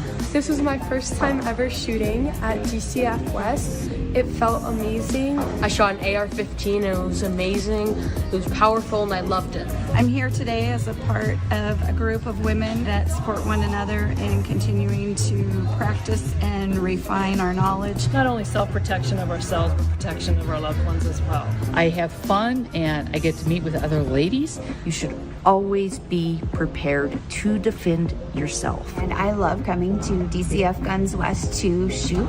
I come with my family. It's a nice, clean, friendly range. Here I feel safe. I feel like the people to my left and my right are also really cognizant of their range etiquette. That's why I come to DCF Guns West. Come join the DCF family today, where we keep the range hot and the deals hotter.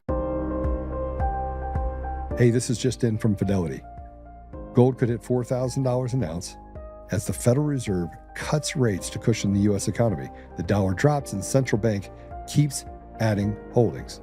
Gold has been on a record-breaking tear over the last few years, and it doesn't look to be slowing down in the years to come. Are your savings protected with precious metals like gold and silver? Are you waiting for gold and silver to shoot even higher in price? I want you to call my gold partner, Goldco, today and learn more about what precious metals can do for you. That's 844-960-GOLD or visit untamedgold.com. You'll get a free 2025 gold and silver kit, and you'll get info on the #1 precious metal offer in the game, where you can get up to 10% back in bonus silver just for getting started. But supplies are limited, so don't put it off.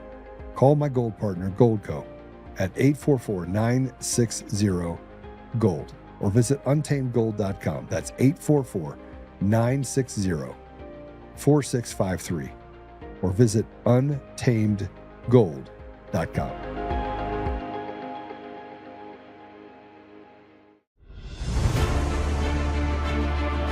In every thread, in every stitch, Honor-Bound USA weaves the fabric of the American spirit. It's not just apparel, it's a testament to God, family, and country. At Honor-Bound USA, we're a family of patriots who put our faith, family, and America first.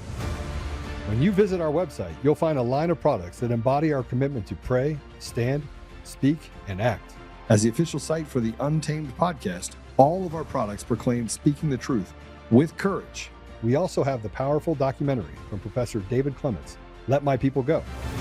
Identify yourself as one of the few who are willing to stand for what they believe in. Join the Honor-Bound USA family today. Wear it as a badge of honor, commitment to the values that shape us, and a pledge to the bright future we will build together. Because when you're honor-bound, you're not just wearing a brand, you're embodying a lifestyle.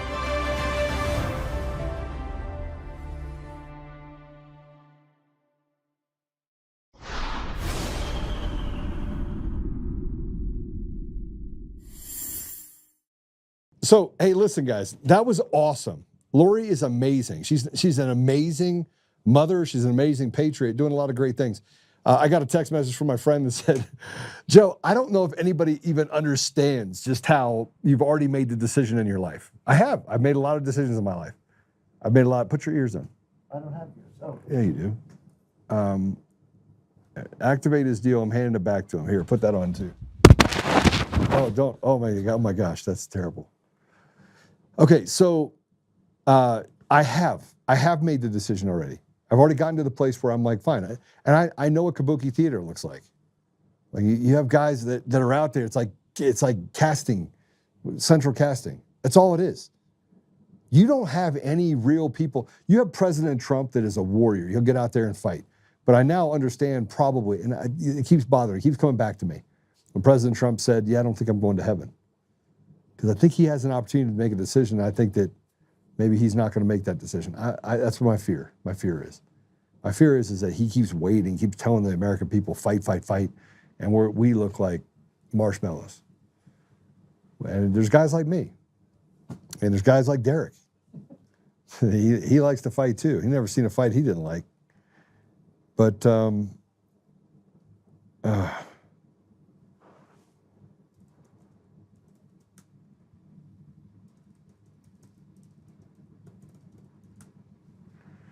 okay. Let's talk about some other stuff, right? I put up this post. Let's go back to the A side of things. I put up this post, and I put this up yesterday.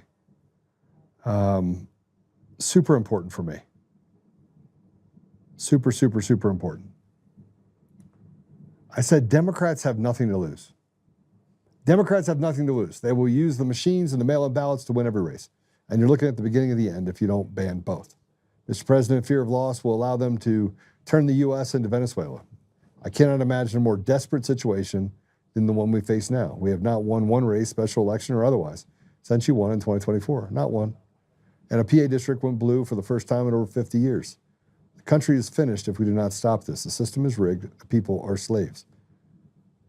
And I said, what are we waiting for, sir? Then I have this next one that I put up yesterday. Let's put up the second one. Can we put up the A2? We have not won a single election since November of 2024. The elections are rigged, the legacy set. How is it this hard for us to stop this fraud and restore the American people's voice? Judases and Brutuses abound. Pray. And then Mark Cook went on when I said this, and he put something on there. We're only 2 elections away from Venezuela. There's zero doubt. DJT will either save America or let it die. It's time for bold moves to address this election's national state of emergency. Proposed executive order is on the handcountroadshow.org/EO.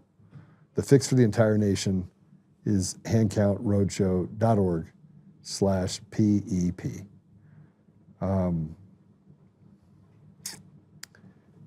Derek, welcome to the show, bro. Hey, good to have you. Wait, so put that up closer to you. I can't hear you. How about this? Can you get his to work, please? Can you turn it on? There you go. You're turned on now.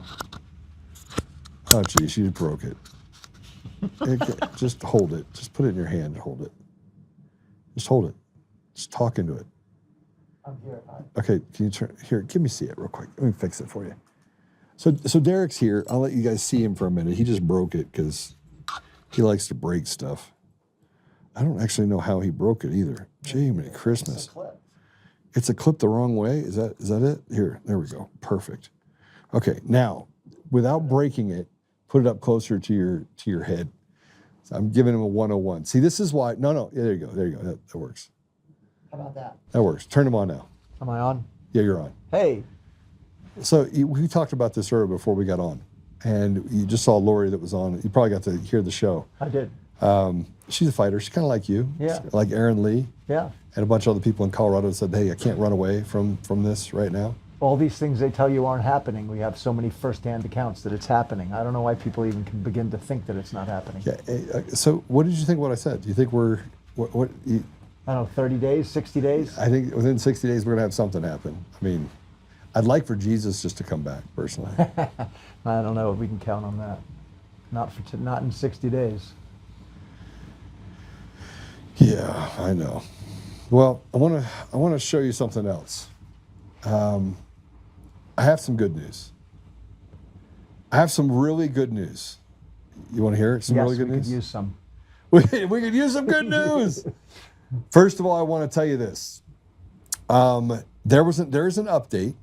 There's an absolute update of what is happening with the pipe bombs. The J6 pipe bomber. This rumor is true. This is from Steve Baker. And I said, yes. The rumor is true. There's a high degree of certainty that the J6 pipe bomber has been identified. Given the inevitability of leaks, we briefly discussed our findings on at Glenn Beck's show this morning. The full story will drop tomorrow at The Blaze and here on X. Stay tuned. I have it under good authority from some resources, couple actually. So I want to say a couple things. One, Steve Baker over at The Blaze is under an enormous amount of pressure. Okay, he is he is a investigative reporter for The Blaze. They are trying everything that they can. They are trying to get Steve Baker shut up in this current administration. Why do you suppose? Well, I suppose that they're all in on it and that this is all kabuki theater. That's what I suppose. They have cameras all around the city of Washington, D.C., and they don't have any video footage of these pipe bomb people. It's a joke. Yeah. A joke. They have them. Of course they caught have them. With a high degree of and they know who the person is. And let me just tell you something else. Ready? I'm gonna tell you right now. This person works for the government. I don't think that. I don't maybe think that tomorrow, and something might happen tomorrow. And you come back, bookmark it, telling you what's going to happen. Go check out the Glenn Beck interview. I'll try to put it up on different places.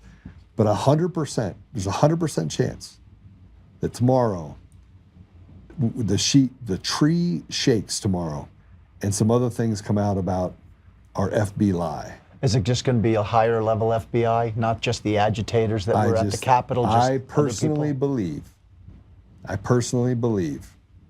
that the FBI in our case, and that right now, is it is not doing what it should be doing, in my opinion, to protect the American people. They're talking about things that don't matter. They're talking about things that don't matter. And I'm going to use that as an example.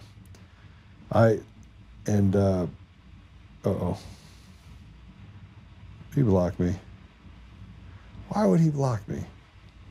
Who blocked you? I think Cash Patel. Cash Patel? Hold on. Why would he block you? I can't imagine why. So let's put this post up. Sorry. That's weird. Okay, maybe he didn't.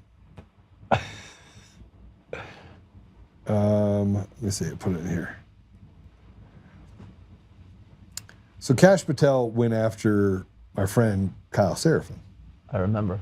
No, this just happened a couple days ago. Oh. And he said, "I'm proud of the work of this FBI. We're taking violent criminals off the street in record numbers, crushing the fentanyl crisis, dismantling cartels, saving children, hunting down terrorists, and so much more." Now, I agree with that. There's some of that he's probably doing, right? Because there's some good people in the FBI, and this is where I'm starting to get an epiphany. You know, you have a paradigm crash. You meet some guys that are FBI guys, and so you go, and you can tell the good guys from the bad guys, right? And there's some good guys that are still in that deal. But he says, but I'm going to tell you right now that at the very top, these politicos, they're not on our side, I don't think. I think when you get to a certain level, everybody's corruptible. Yeah. So he says all that, and he says, "Let me be clear, we will not be distracted by baseless rumors and the noise from uninformed internet or anarchists and the fake news." Kyle Seraphin is not fake news. Neither is the fact that he actually took a private jet on a date. But I want to keep going. The disgusting, baseless attacks against Alexis, a true patriot, and the woman I'm so proud to call my partner in life, are beyond pathetic. She is a solid rock solid conservative and country music sensation who has done more for this nation than most will in 10 lifetimes. I'm so blessed she's in my life. Okay, no, she hasn't.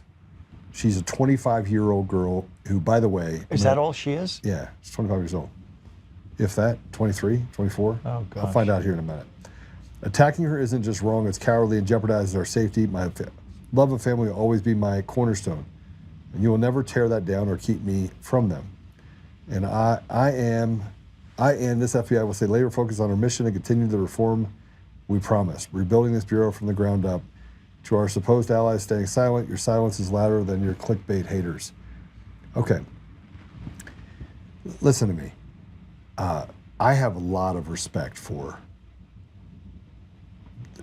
people inside the administration. There are people that told me, "Joe, you can't trust Susie Wiles."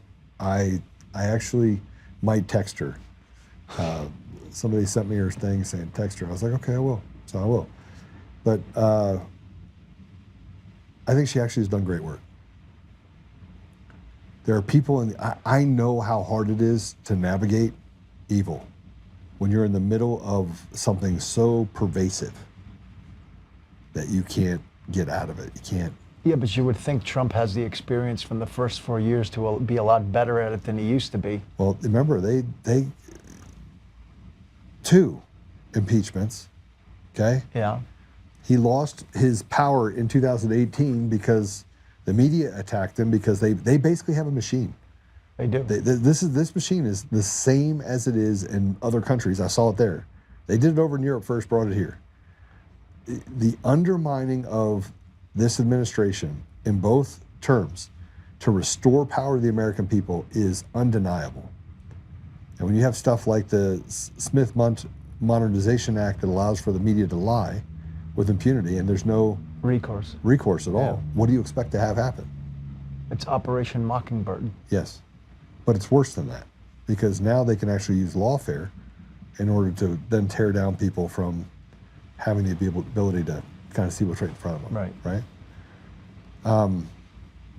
So I had to respond to Cash. I didn't see it. You didn't see it? No, I haven't seen it. So I said, your partner, quote unquote, partner in life is a country music sensation.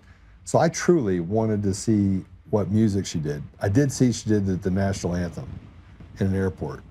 That was actually beautiful. She did a great job. I can sing too. And if you handed me a mic and had me sing the national anthem, matter of fact, I do it when I go to the games. And people are like, wow, you actually like the national anthem. I said, I love the national anthem. Right? You probably sing to it in the shower. Well, at the game, maybe. Not on the shower. I said, your partner in life is a country music sensation.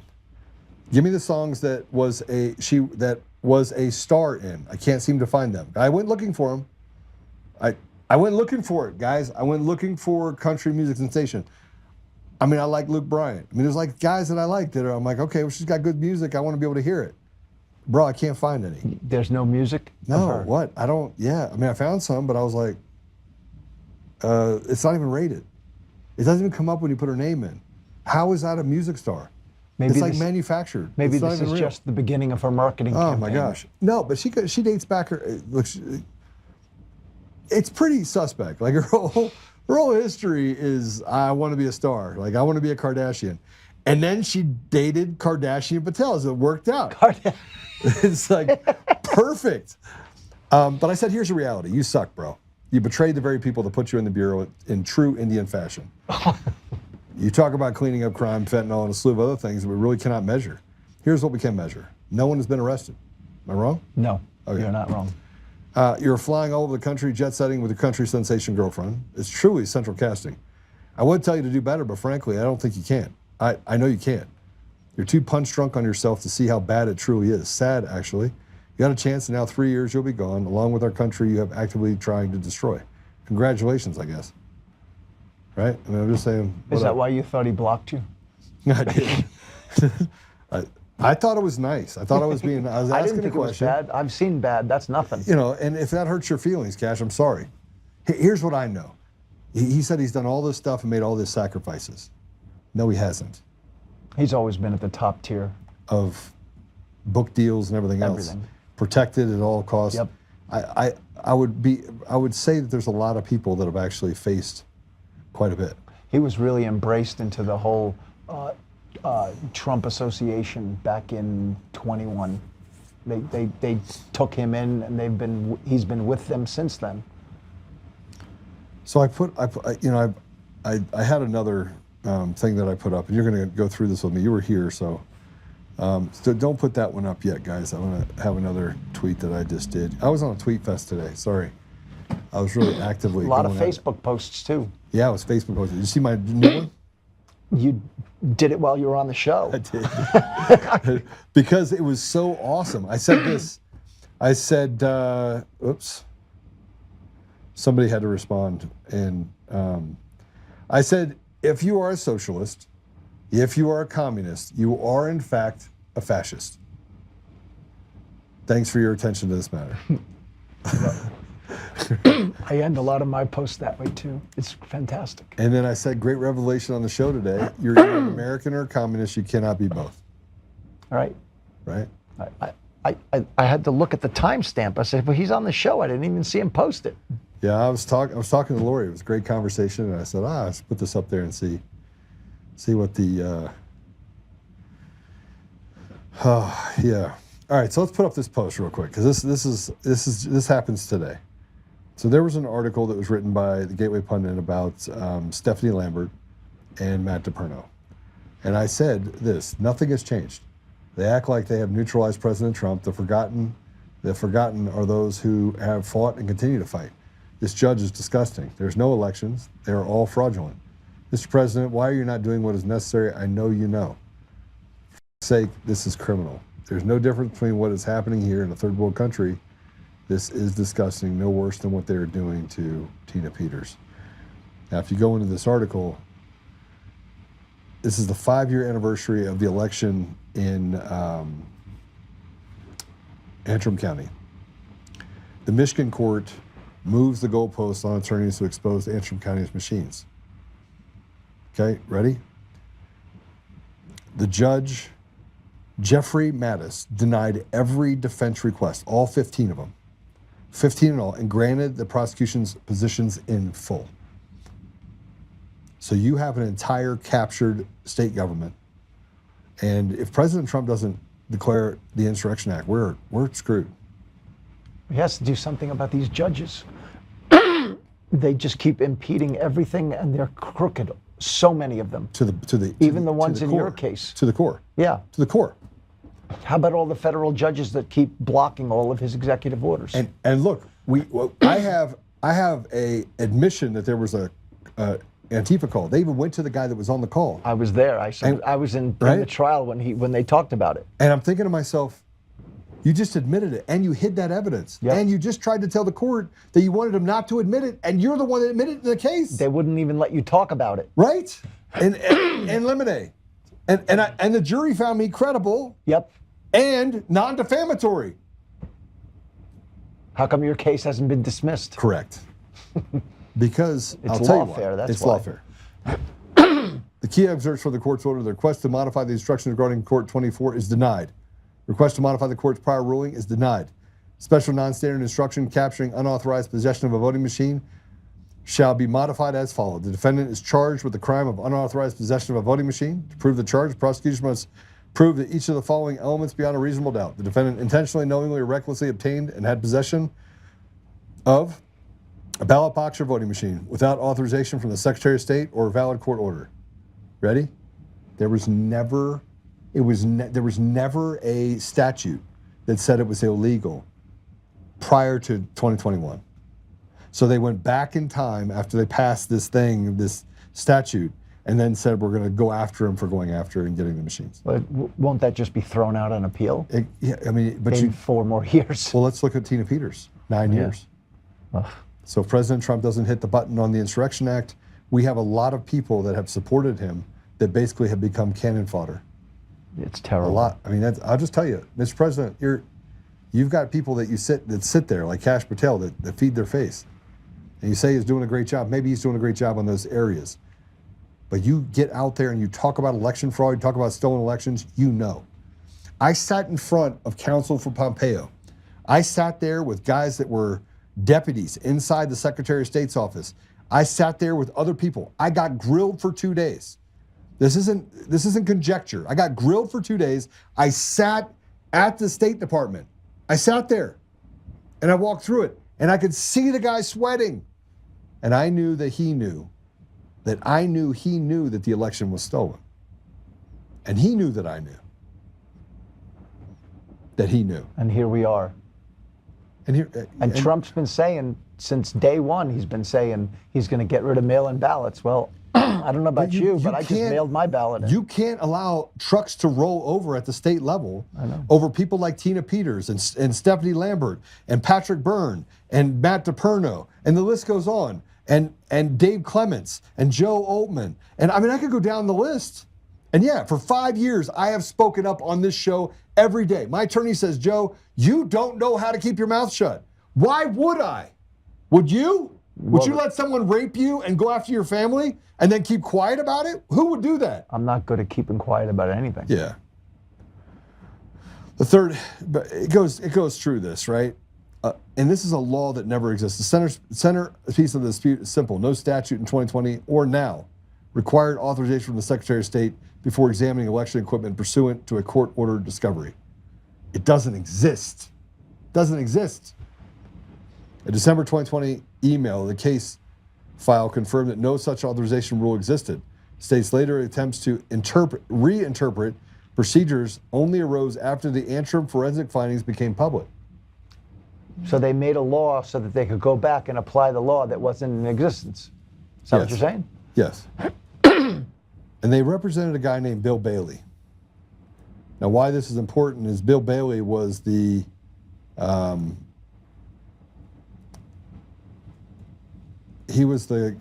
plaintiff in the Antrim County case. And Bill Bailey passed away in September of this year. So we never got to see it through to conclusion. Go ahead and take that case down.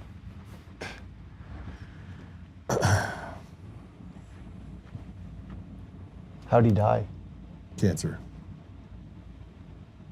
I'm not going to talk about that yet. We do have some updates for you guys as well. Allie says hi to Derek. Oh, hi, Allie. How are you? She's in the comments. I told her, make sure you go back and listen to the whole thing. You're gonna have to listen to the whole thing. All right. I got more. I totally butchered everything that we had for the show today. Sorry, guys.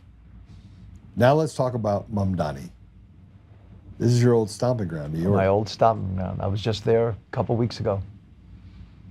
Here's a clip from Mamdani's victory speech. Play it. Standing before you, I think of the words of Jawaharlal Nehru. A moment comes but rarely in history when we step out from the old to the new, when an age ends and when the soul of a nation long suppressed finds utterance. Tonight we have stepped out from the old into the new. So let us speak now with clarity and conviction that cannot be misunderstood about what this new age will deliver and for whom. This will be an age where New Yorkers expect from their leaders a bold vision of what we will achieve, rather than a list of excuses for what we are too timid to attempt.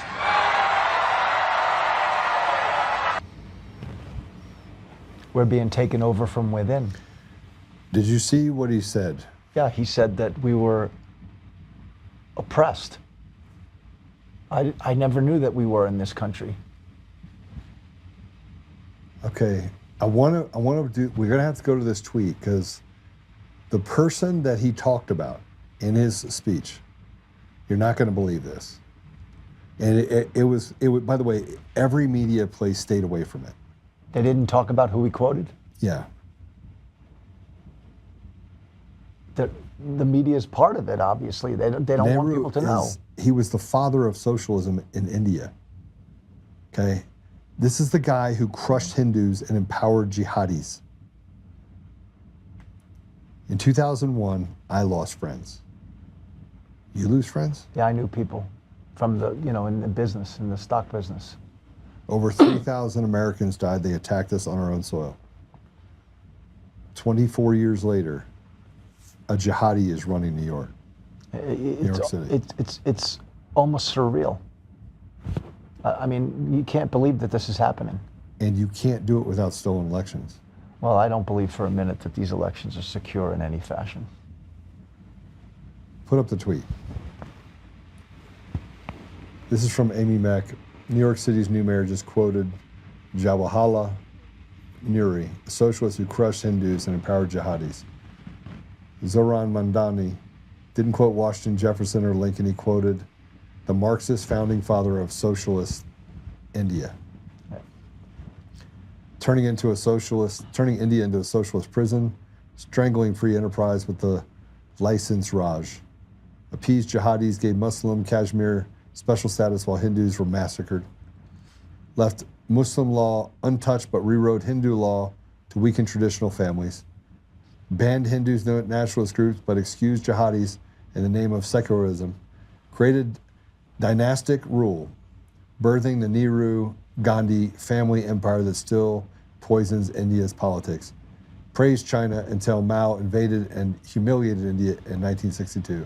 And now Mamdani quotes him as inspiration, calling this the new age. Translation, the Nehru model of decline is being imported to America. Socialism cloaked as secularism, power masked as progress.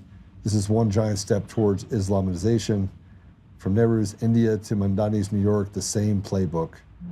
Demonize the majority, which is white people.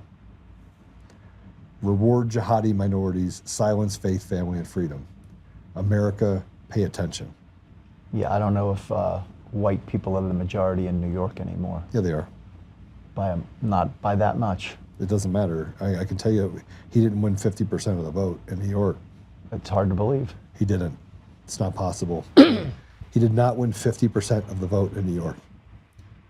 And the Democrats are going to steal everything. They're going to steal every election, and they're going to dare President Trump to hit the button on the Insurrection Act. There's a Republican helping him in New York. Why is Curtis Sliwa staying in the race? Why were there 3 people in there? There were 3 people in there so this guy could get elected. Even if you would have taken it was easier to steal it with 3. Listen to me. Even if you took all of the votes of both people, and combined them, it wouldn't have been Mamdani, and because it was all fixed. Oh, okay. Look, how is every race 50.2, 50.3, 50.5%? They just happen to just squeak it out and win every single time? Like, we already know, we've identified the algorithm. We've seen literally the algorithm inside the voting machines. We uncovered it in Mesa County, clearly. There's 3 reports written on it. They walked past it with not one expert. They used Alex Halderman, this hack piece of shit communist from the University of Michigan. That guy who literally doesn't even know what system architecture is. He says, oh, we don't use that term in elections. Yeah, it's on page 2. Help me. Help me. This is Van Jones on Mamdani, missing an opportunity here to reach out. Whew, play it. I think he missed an opportunity. I think the Mamdani that we saw on the campaign trail, who was a lot more calm, who was a lot warmer, who was a lot more embracing, was not present in that speech. And I think that Mamdani is the one you need to hear from tonight. There are a lot of people trying to figure out, can I get on this train with him or not? Is he going to include me? Is he going to be more of a class warrior even in office? I think he missed a chance tonight to open up and bring more people into the tent. I think his tone was sharp. I think he was using the microphone in a way that he was almost yelling. And that's not the Mamdani that we've seen on TikTok and the great interviews and stuff like that. So I felt like there's a little bit of a character switch here where the warm, open, embracing guy that's close to working people was not on stage tonight, and there was some other voice on stage. That said, he's very young, and he just pulled off something that's very, very difficult. And I wouldn't write him off, but I think he missed an opportunity to open himself up tonight, and I think that will probably cost him going forward. Nothing's going to cost him going forward. He won. So then he became who he always was. The police force, the teachers union, they're all run by people that give up money, right? People that would sell out for a bag of shekels, right? The fire department guy just quit in New York. Oh, it's going to be, people are leaving. It's going to be a massive exodus, massive exodus. JP Morgan just spent $3 billion on a new facility there. So they're not going anywhere. I mean, it's literally just opened. We'll see. Let's hear Curtis Sliwa that offers a warning to Zohran, the terrorist. Go ahead and play it. Let me warn our new leader. If you try to implement socialism, if you try to render our police weak and impotent, if you forsake the people's public safety, we're not only organizing, but we are mobilizing, and we will become the mayor-elect and his supporters' worst enemies, worst nightmare. Yes.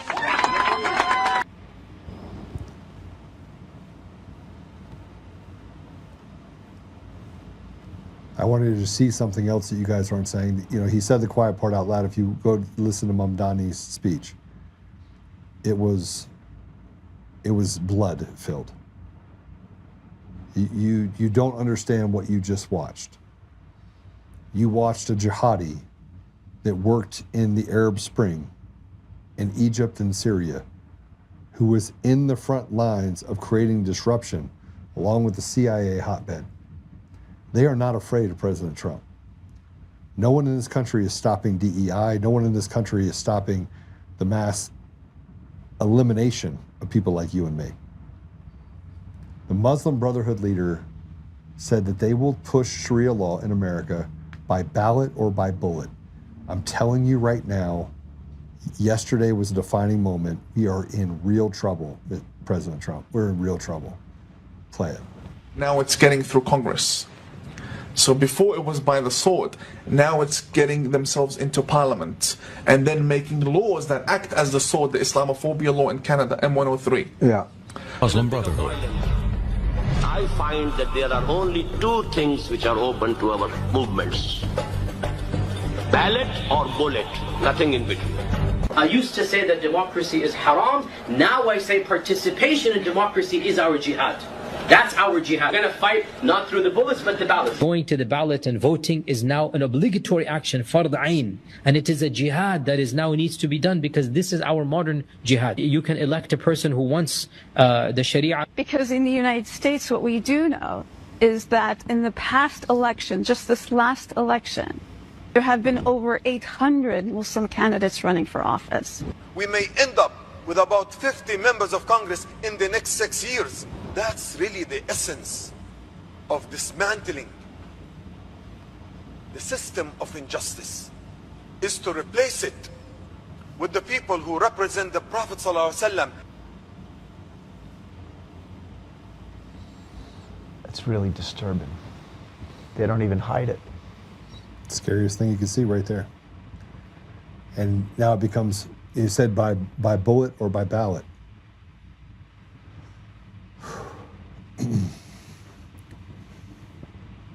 Here's liberal New York City women celebrating Mamdani's win.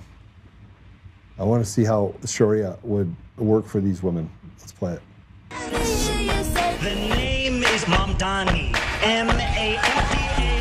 The name is Mamdani, M-A-M-D-A-N-I. You should learn. Sharia law starts now.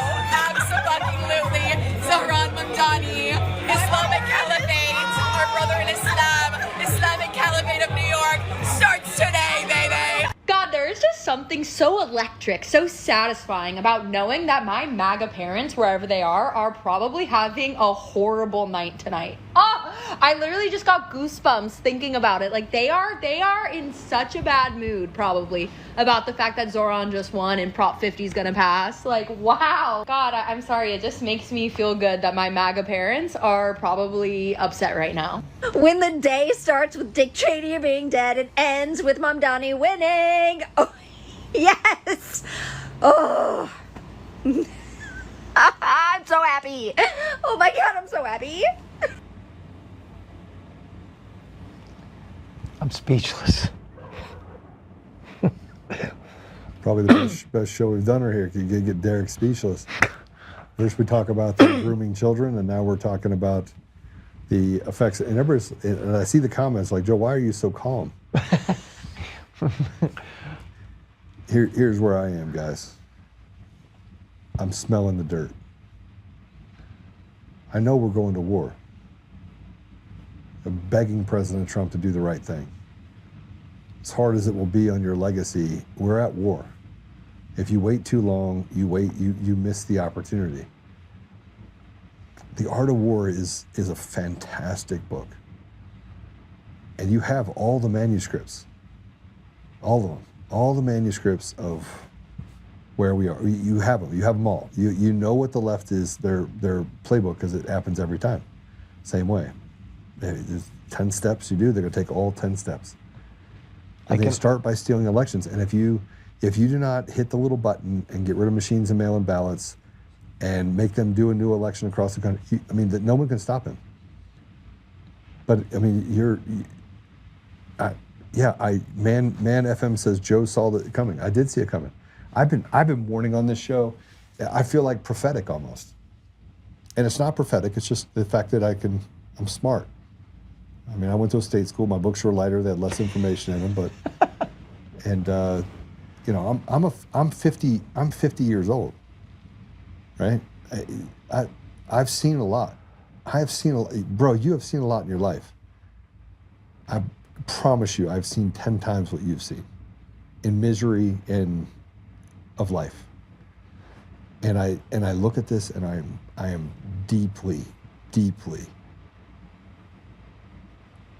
my heart hurts for humanity. We just have to hope that for every 3 clips like that, there are 30 others of intelligent people, because these people don't have any clue what they're talking about. Well, I'm going to show you another video right now. I'll show you another video on New York subway. Yeah. This is what real New Yorkers feel like. Go ahead, play it. I'm on the subway going home. And it feels like I'm at a wake. People are shocked. And this is not Cuomo supporters. This is New York cross-section. I'm telling you, They Mr. were President, speechless too. every election is stolen. They don't understand. I don't know how to put it. I have Pam Bondi's number. I have Susie Wild's number. I have a few other people's number. And I was like, okay, I'm not going to send anything to them. And now I'm sitting here going, all right, I got to say something. Like, why is, I remember, Derek, January of 2021. January 4th, 2021.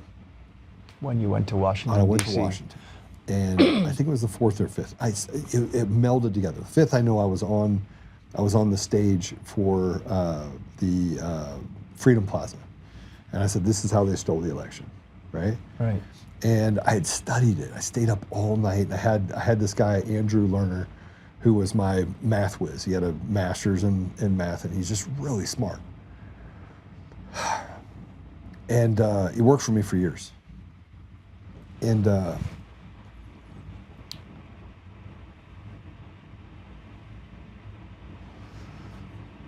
I remember when they came and grilled me, and I was like, look, man, let me explain something to you. This is how they stole the election. And they all believed it. They knew because they had NSA guys, they had DHS guys, they had ODNI. I mean, look, they have done a good job of saying Joe doesn't know what he's talking about, discredit. What about the call? I mean, I got set up by Sidney Powell, Jenna Ellis, and Sam Faddis. I got set up by those three people collectively together. They set me up.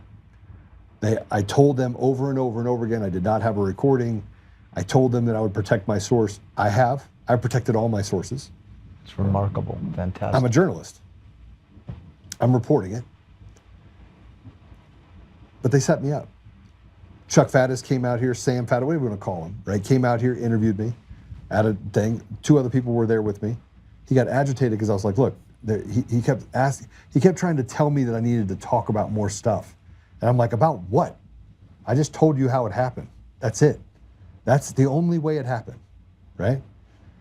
And so he got pissed and left with his other buddy that was sitting halfway across the thing, right? Went back to Sidney Powell and said, Sidney, this guy's legit, but we need to say that he's embellishing it. And by the way, you should probably get on the stage and say that we have a recording of Coomer, because then the media will ask, where's the recording, which they did. Right. And then Jenna Ellis would call me because I called her and said, hey, listen, immediately, I'm like, what is wrong with you people?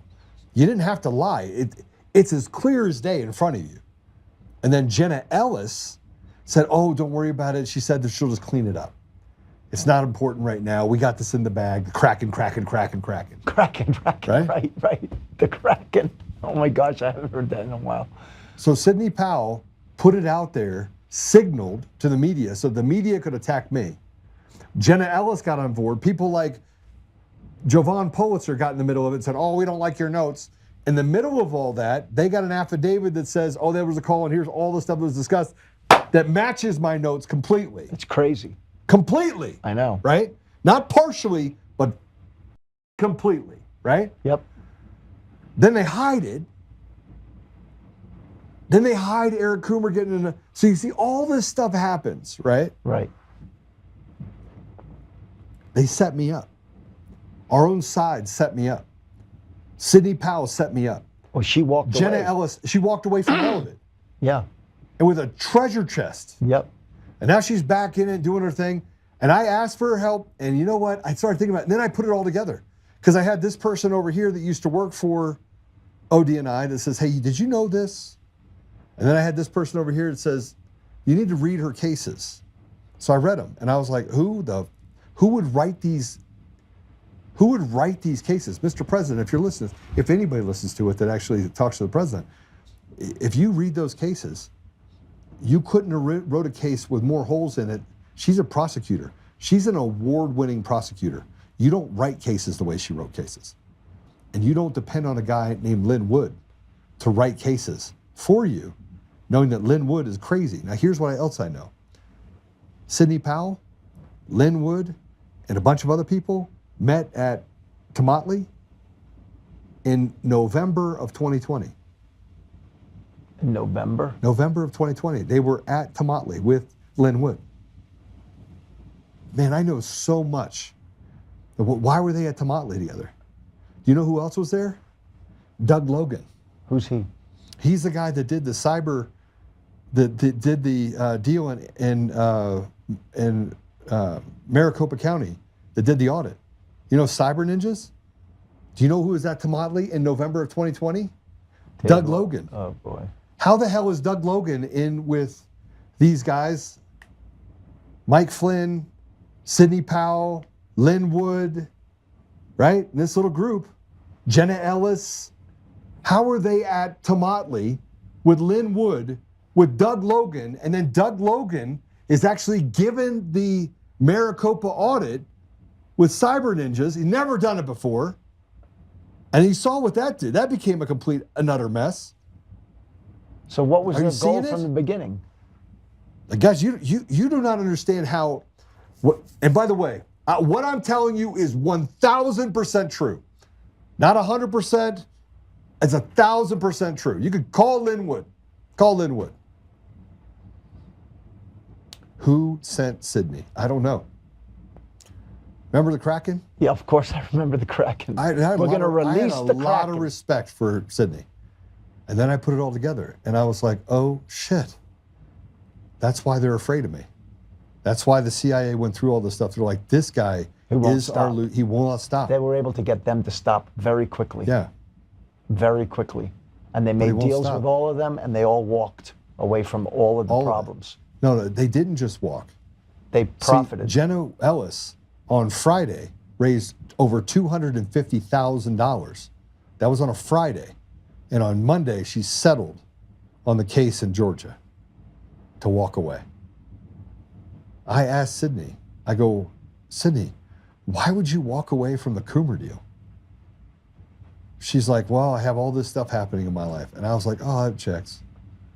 And then I got a document that was sent to me that I'm not allowed to have that had Chuck Sam Faddis on it, saying that he was the one that reported back to all of them, and that was his conclusion on that note that I embellished. And I was like, oh shit, they set me up.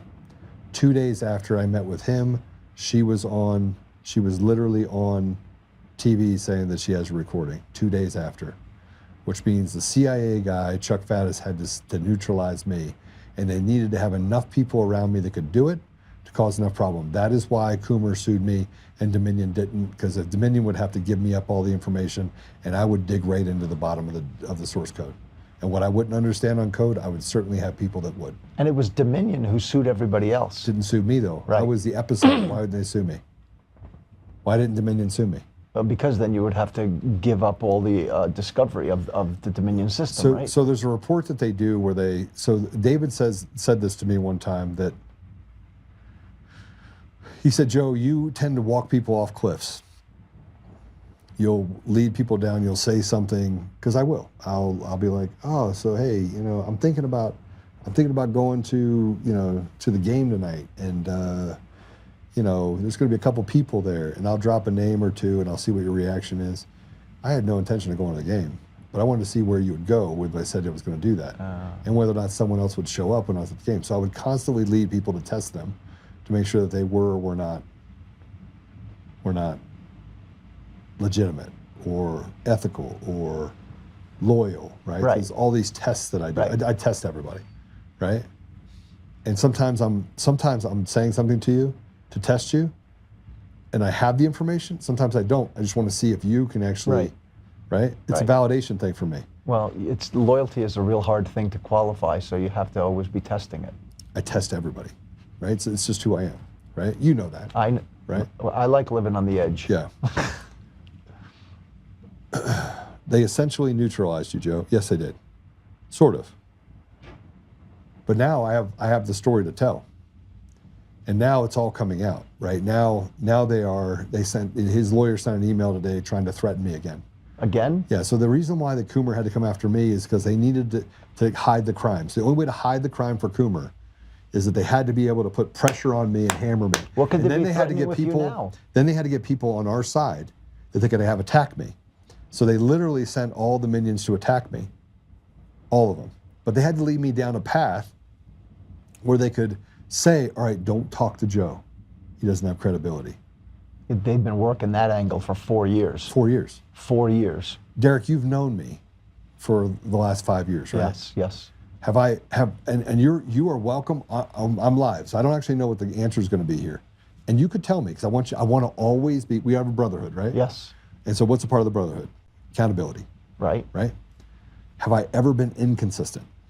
No, you've been always consistent. That's the best part about you, is that you're a loyal person, and it's a very rare trait to have in people. Okay. Am I different around you than I am in front of my wife? Never.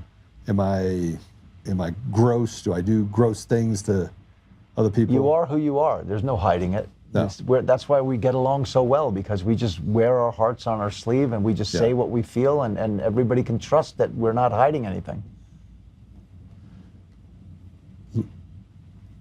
I just said a lot, and I'm getting blown up on text messages. What are they saying?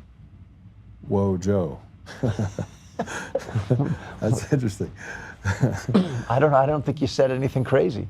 I didn't say anything crazy, but I know what I said is true. I don't think it's true. I know it's true. I know as I'm sitting here in front of you that the linchpin of all of Dominion was a guy named Eric Coomer. He was there in the beginning, in the genesis, from Sequoia 2005 as the chief architect, all the way through to the stealing of the election in 2020.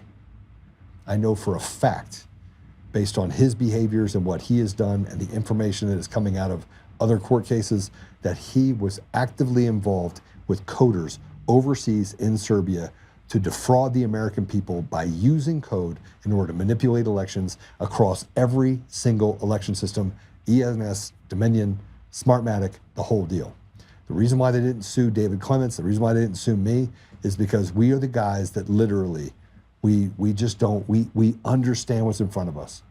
Like the amount of intelligence that we have, which is why it's so disturbing that you could go there in January of 2021 and we could be here today.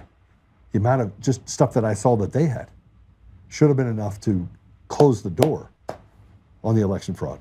But I truly believe that people on our side, the Sidney Powells and the Jenna Ellises, who's a disgusting person. By the way, I found out how Jenna Ellis got to President Trump. How'd he get? Through a Catholic priest. Yeah. Who I had a conversation with. It's really bad. Like the stuff that I know is really bad. And by the way, I know when not to have loose lips. I absolutely know when not to have loose lips, right? There's stuff that will go to my grave. Other stuff, people should know. They should know these things, right? This is a very depressing segment. I mean, this is really, there's no light at the end of this tunnel, it seems. All right, so I want to go to C8 real quick, if we can. Or are you going all the way to the top 4? You want me to read something? Let's go to C8. This is Islamists gathering in Times Square. Play it. We're done hiding. We're done. We're done being tortured and hurt and judged. This is the correct religion. This is the religion that all of humanity needs to be upon, of Islam. And we will not stop until it enters every home. So I want you to repeat after me. I want to hear it in every single district. It should tremble. Brooklyn should hear it. The Bronx should hear it. Queens should hear it. Say it as if the Ummah depends on this, my brothers and sisters. La ilaha illallah!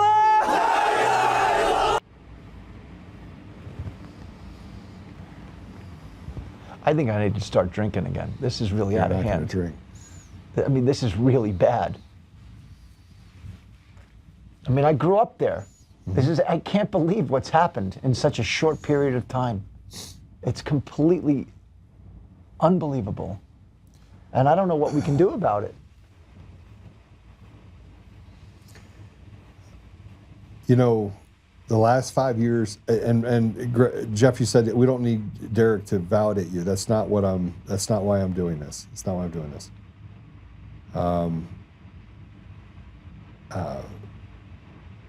I only bring this up with my brother Derek, and I bring it up with other people too, is that it's important to understand where the rot comes from. And I am a scary person because I understand where the rock comes from. Where? And I'm not afraid to talk about it. Let's hear it. I mean, judiciary, Well, education. yeah. And it comes from a place of, and I was getting to that when I talked about January 2021.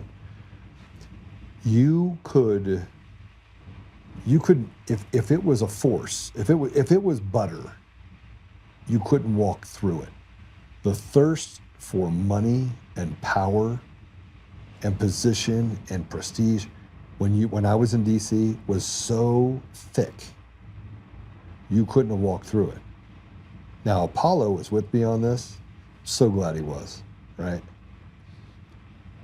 It was so thick that as you walk through it, you feel dirty. You feel it could turn any man, any woman into someone you don't want to be.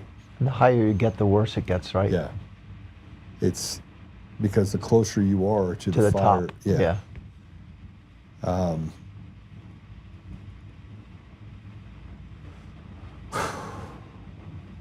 The light at the end of the tunnel is an oncoming train. Could be.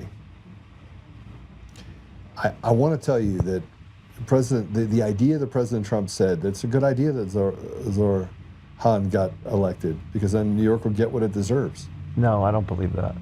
Why? There was less than 2,000 people at Times Square. If 50,000 people or 50% voted for him, 2 million people voted for him, then why weren't there more people on the street?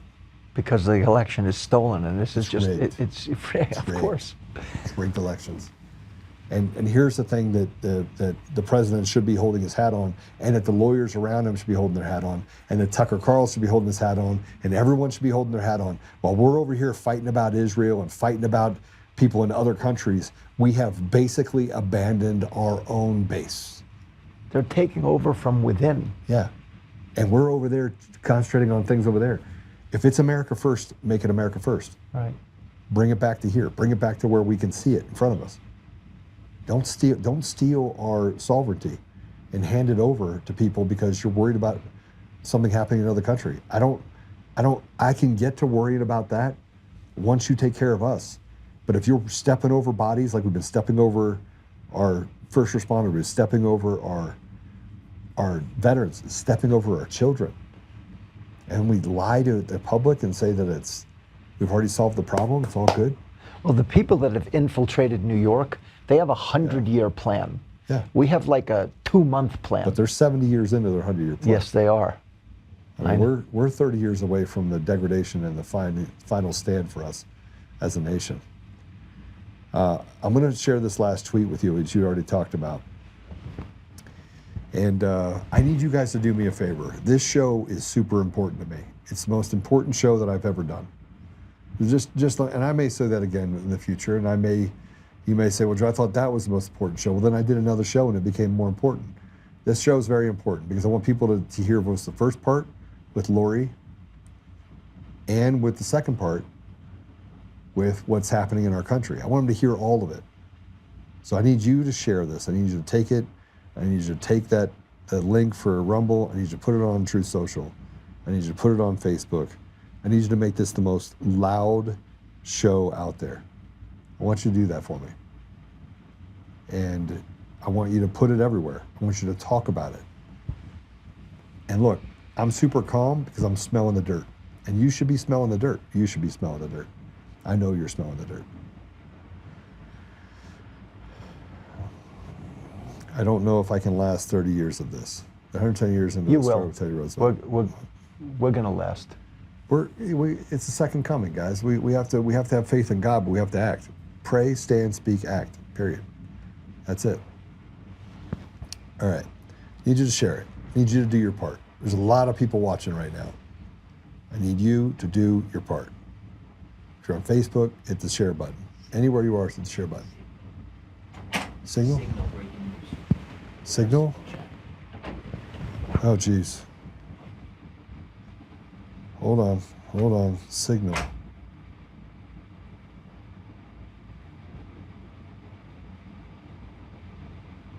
Holy shit. You have the tweet to pull up. Pull it up. Guys, hit the share button right now. Hit the share button right now. Whew. Tina, the DOJ via Deputy AG Todd Blanche has requested that Tina Peters be transferred out of Colorado State Prison and into federal prison. John Solomon is reporting that he does not know why the request was made, but speculates it could be that she is about to become a witness in a future federal investigation. We are about to get to the bottom of the 2020 election. Free Tina Peters. This is fantastic news. Oh my gosh. They've been talking about getting her out of the state prison for a long time, since Trump got in office.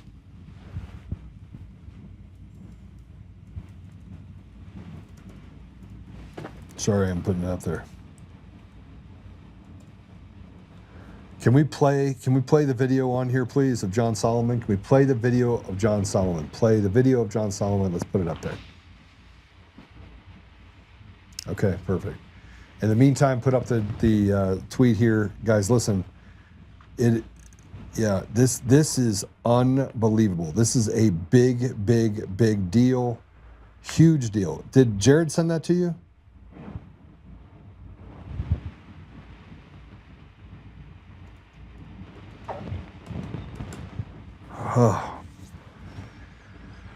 I don't even know what to think about this. Or what? How do you feel about this? This is the best development that I've seen in 5 years. Yeah. We're going to get to the bottom of 2020. We're going to get to the bottom of 2022. We're going to get to the bottom of 2024. We're going to get to the bottom of the election fraud. We're going to get bottom of Zohran Mamdani. I think he's going to pull the trigger on the Insurrection Act. I really do. And he almost did it in 2021, but he had Mark Meadows and a bunch of other people that said don't do it. Pompeo, that he found out later, betrayed him. Yep. I mean, people that literally betrayed him. President Trump has literally been betrayed by more people. I mean, if you think about it, he has to have like nerves of steel. Can you imagine if they just rounded up all of these judges and prosecutors and filed like a RICO charge on all of them? I mean, this would be that's the only way we're going to clean it up. But you're talking about, no, you can't do a RICO charge. This has to be a military tribunal. Oh, even better, a treason charge. A military tribunal of treason. This is a coup against our country. Look, you can say whatever you want about me, because Coomers and your attorney, I know you guys are listening, right? But you know that I know, and you can't figure out how he knows. Like, how does this guy know this stuff? I know that you know that I know. And I know that you know. I know. So I'm just going to say it. Eric, I think you should just come clean. Because if you see this little, the falling, it's falling right on you. And like I said before, I have people, you know this about me, I have people that I've demolished. And yet I've become friends with them. That's true. And I say friends because one of them called me and he was having a hard time. And I went over there and I paid his rent. And this is a guy that was, I would say, a bad guy. I mean, he's a bad guy, right? Anti-fight guy, kind of like that, you know, socialist weirdo. Hey, this is the good news we were waiting for the whole segment. Oh my gosh. It was so down, and look how we are right now. And this is really the greatest news in This is the greatest news ever. Can we play the video? This is John Solomon. I want to turn to something we're going to break right here, right now. I just got this before I came on air. The team will put it on air right now. Remember Tina Peters? She was the election clerk in Colorado that was sent to prison and convicted for her efforts to raise questions about election issues during the 2020 election in that state. Well, today, Just the News obtained this letter showing that the Deputy Attorney General in the federal government is working, Todd Blanche, is asked the Bureau of Prisons to find any way they can, legally, to move Tina Peters out of Colorado State Prison and into federal prison. Now, that could signal several things. One, they're worried about her safety. Two, that she might become a witness in some future federal investigation. Therefore, having her in federal custody would be a part. We don't know the reason for this request, but we have confirmed that this request has occurred.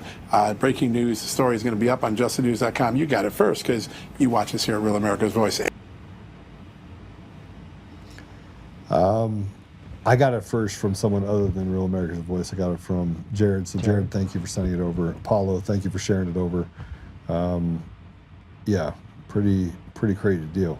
Did it give a time frame? Like, is she on her way this moment? I don't think so. I don't think so.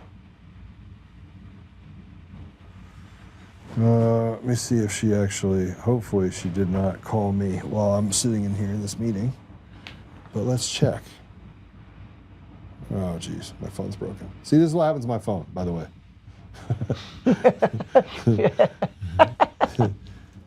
They're trying to get me. No, federal prison is not worse. That's not true. It's not true. It is not worse. Solomon comes on after Bannon, just the news.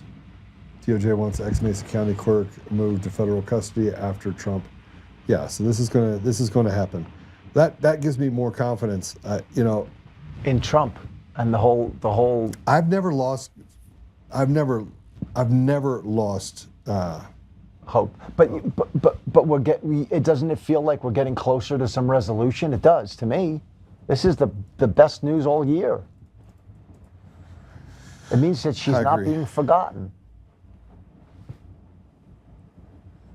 Let's hope they have some real evidence to convict some of these people. Yeah. Oh, Lord, make it so. Twinkle of hope. Federal prison is dangerous. No, it's not. Man, I agree with you most of the time, but where they'd send her would not be. It'd be Club Med. Right? Hopefully not with Ghislaine Maxwell.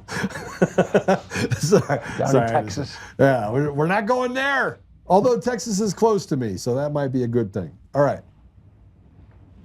Man, it got me. I want to talk about the and then we got to go because we got to go see our friend. We're going to talk about that in a minute. All right. D-Mac, it's good to see you again, Bubba. I see you.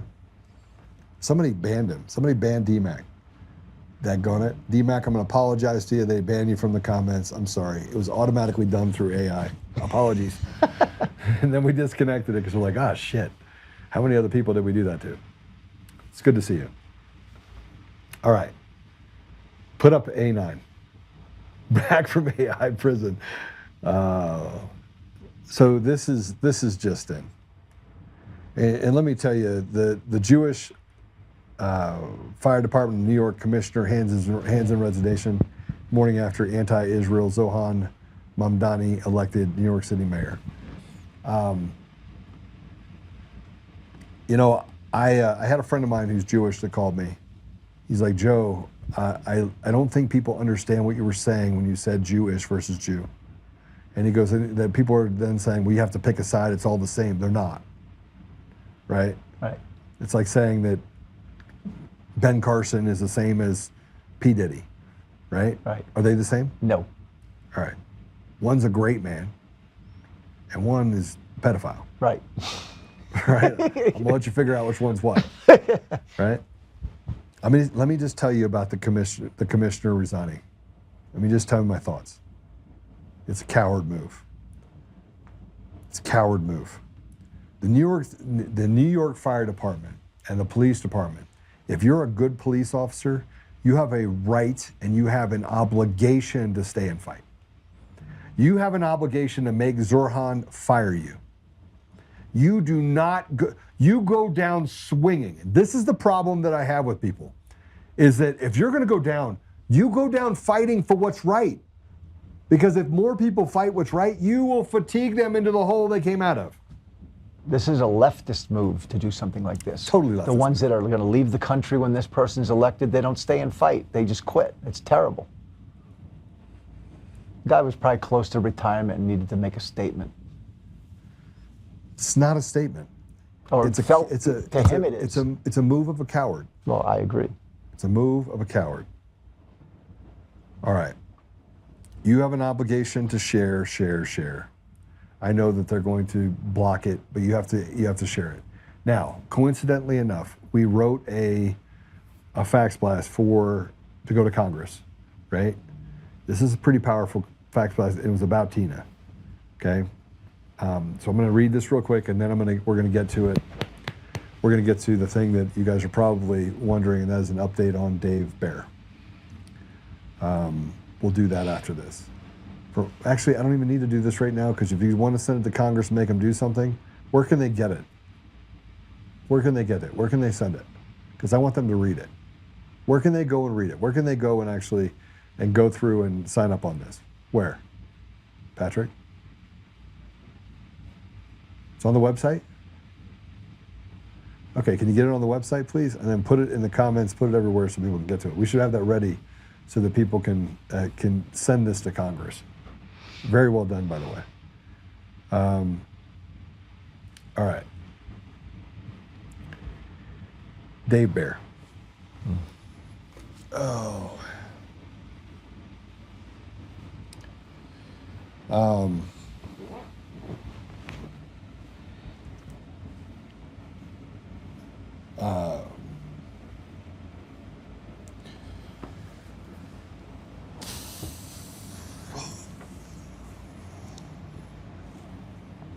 I'm probably sharing too much.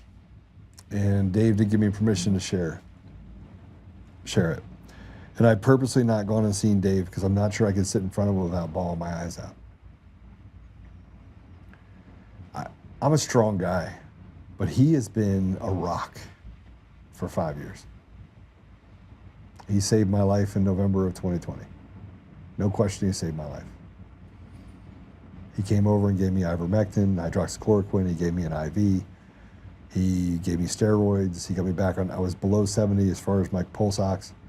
I was not doing well, could not go to a hospital, was afraid that if I did, they'd kill me. And they probably would have. He's been in this fight for 5 years. Third time he's had cancer.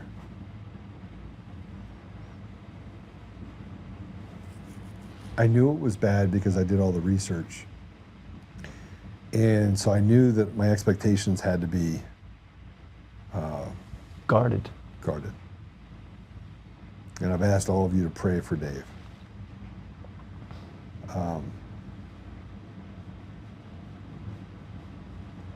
But he went to the doctor and the chemo's not working at all. So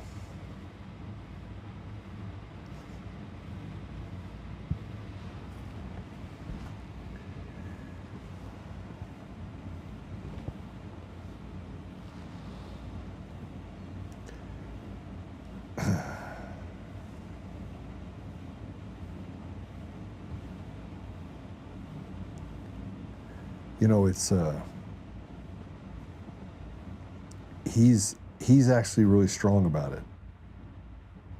He's actually like, Joe, I'm good. He's young.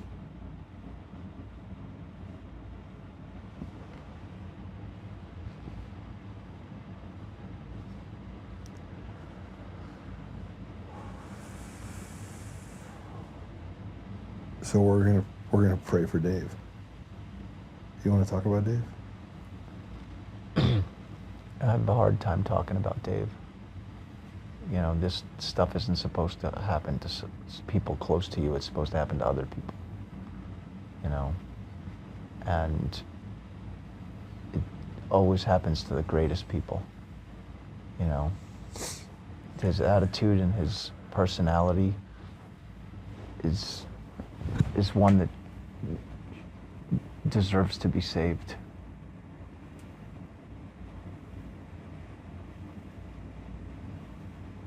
He has 3 young kids. I know. A beautiful wife. Beautiful wife. Kim's an amazing woman. Amazing mother. He's probably a better person than I deserve to have in my life. He makes me look bad, that's for sure. He's the most calm, loving. He had somebody call him up, tell a story. He had somebody call him up that used to work for us, who was really just on the edge of just doing something wrong to himself. And he goes, I'm gonna just send you some money. And he did. Wow. He was a guy that just loved people in a way that just wasn't normal. He'd see the good in anyone. It was crazy. He's still smiling. Still smiling.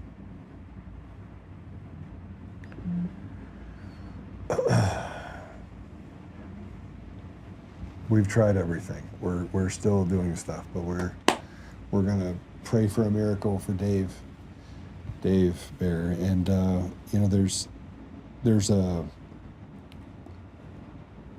You say, well, why would you devote?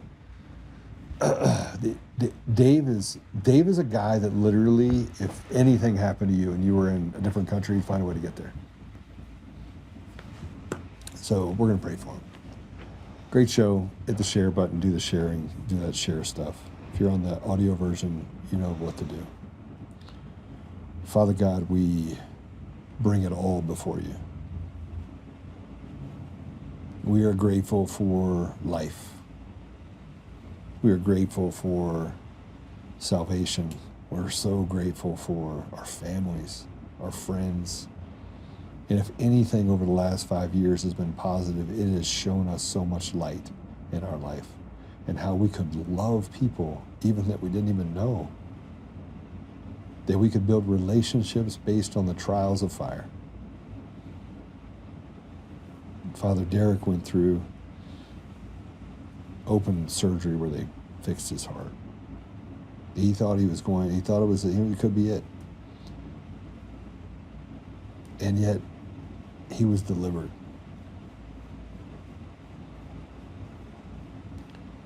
We had Gammy, who went through horrible sicknesses, and she was delivered. We've had so many people that have been saved, Father. So we bring it before you right now, all of us. No matter where they are, bring it before you, and I just ask you, if it's your will, can we keep our Dave Bear? He's a blessing to so many people. And he makes you just want to be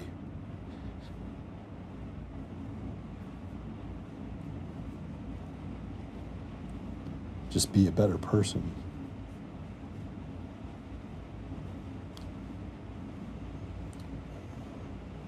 I don't know where the miracle starts or where it ends. I don't even know if it's just the miracle that he's just been there for so many. Father, my heart hurts for Kim, the children.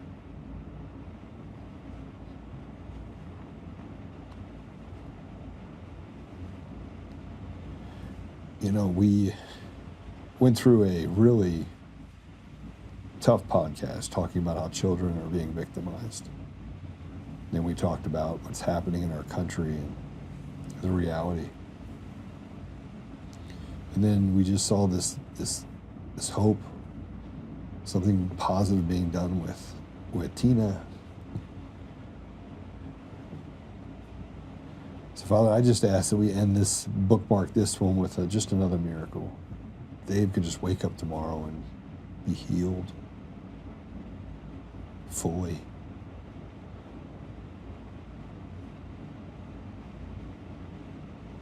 I know that your will is your will, and I am grateful for all the things that you've done in my life, and I'm grateful for the things you've done in everyone else's life. I'm grateful that Chris is able to find a job. I'm grateful that Gammy is back. Sometimes I'm grateful for that because sometimes she calls me too much. I'm grateful for friendships, and I'm grateful for the love that we have in our community that is just seems to be drowning out all this evil. They just keep winning stuff because they're cheating. But so, Father, I don't know what this looks like.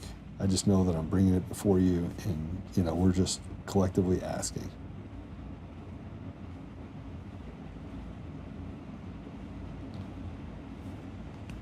I also ask you, Father, to bless President Trump and our leadership. Give them the ability to kind of see through all of this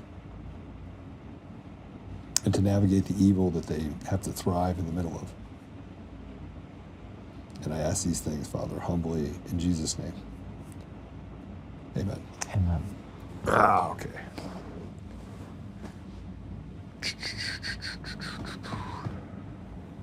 Believe. I do believe. All right. You guys,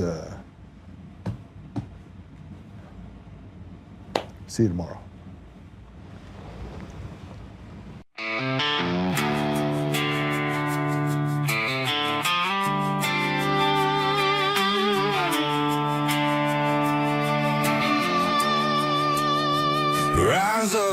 untamed.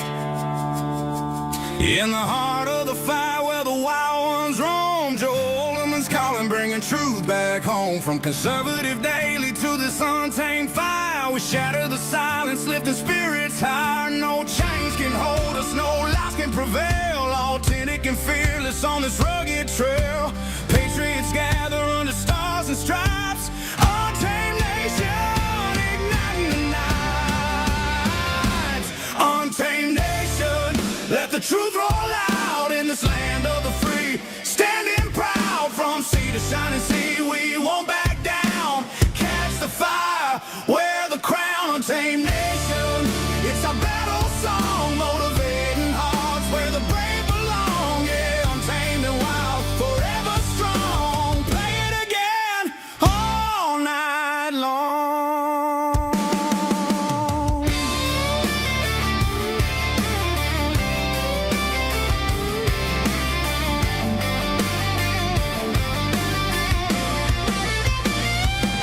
Break the mold, chase the real. No more games, time to heal. Joe's voice leads the untamed crew.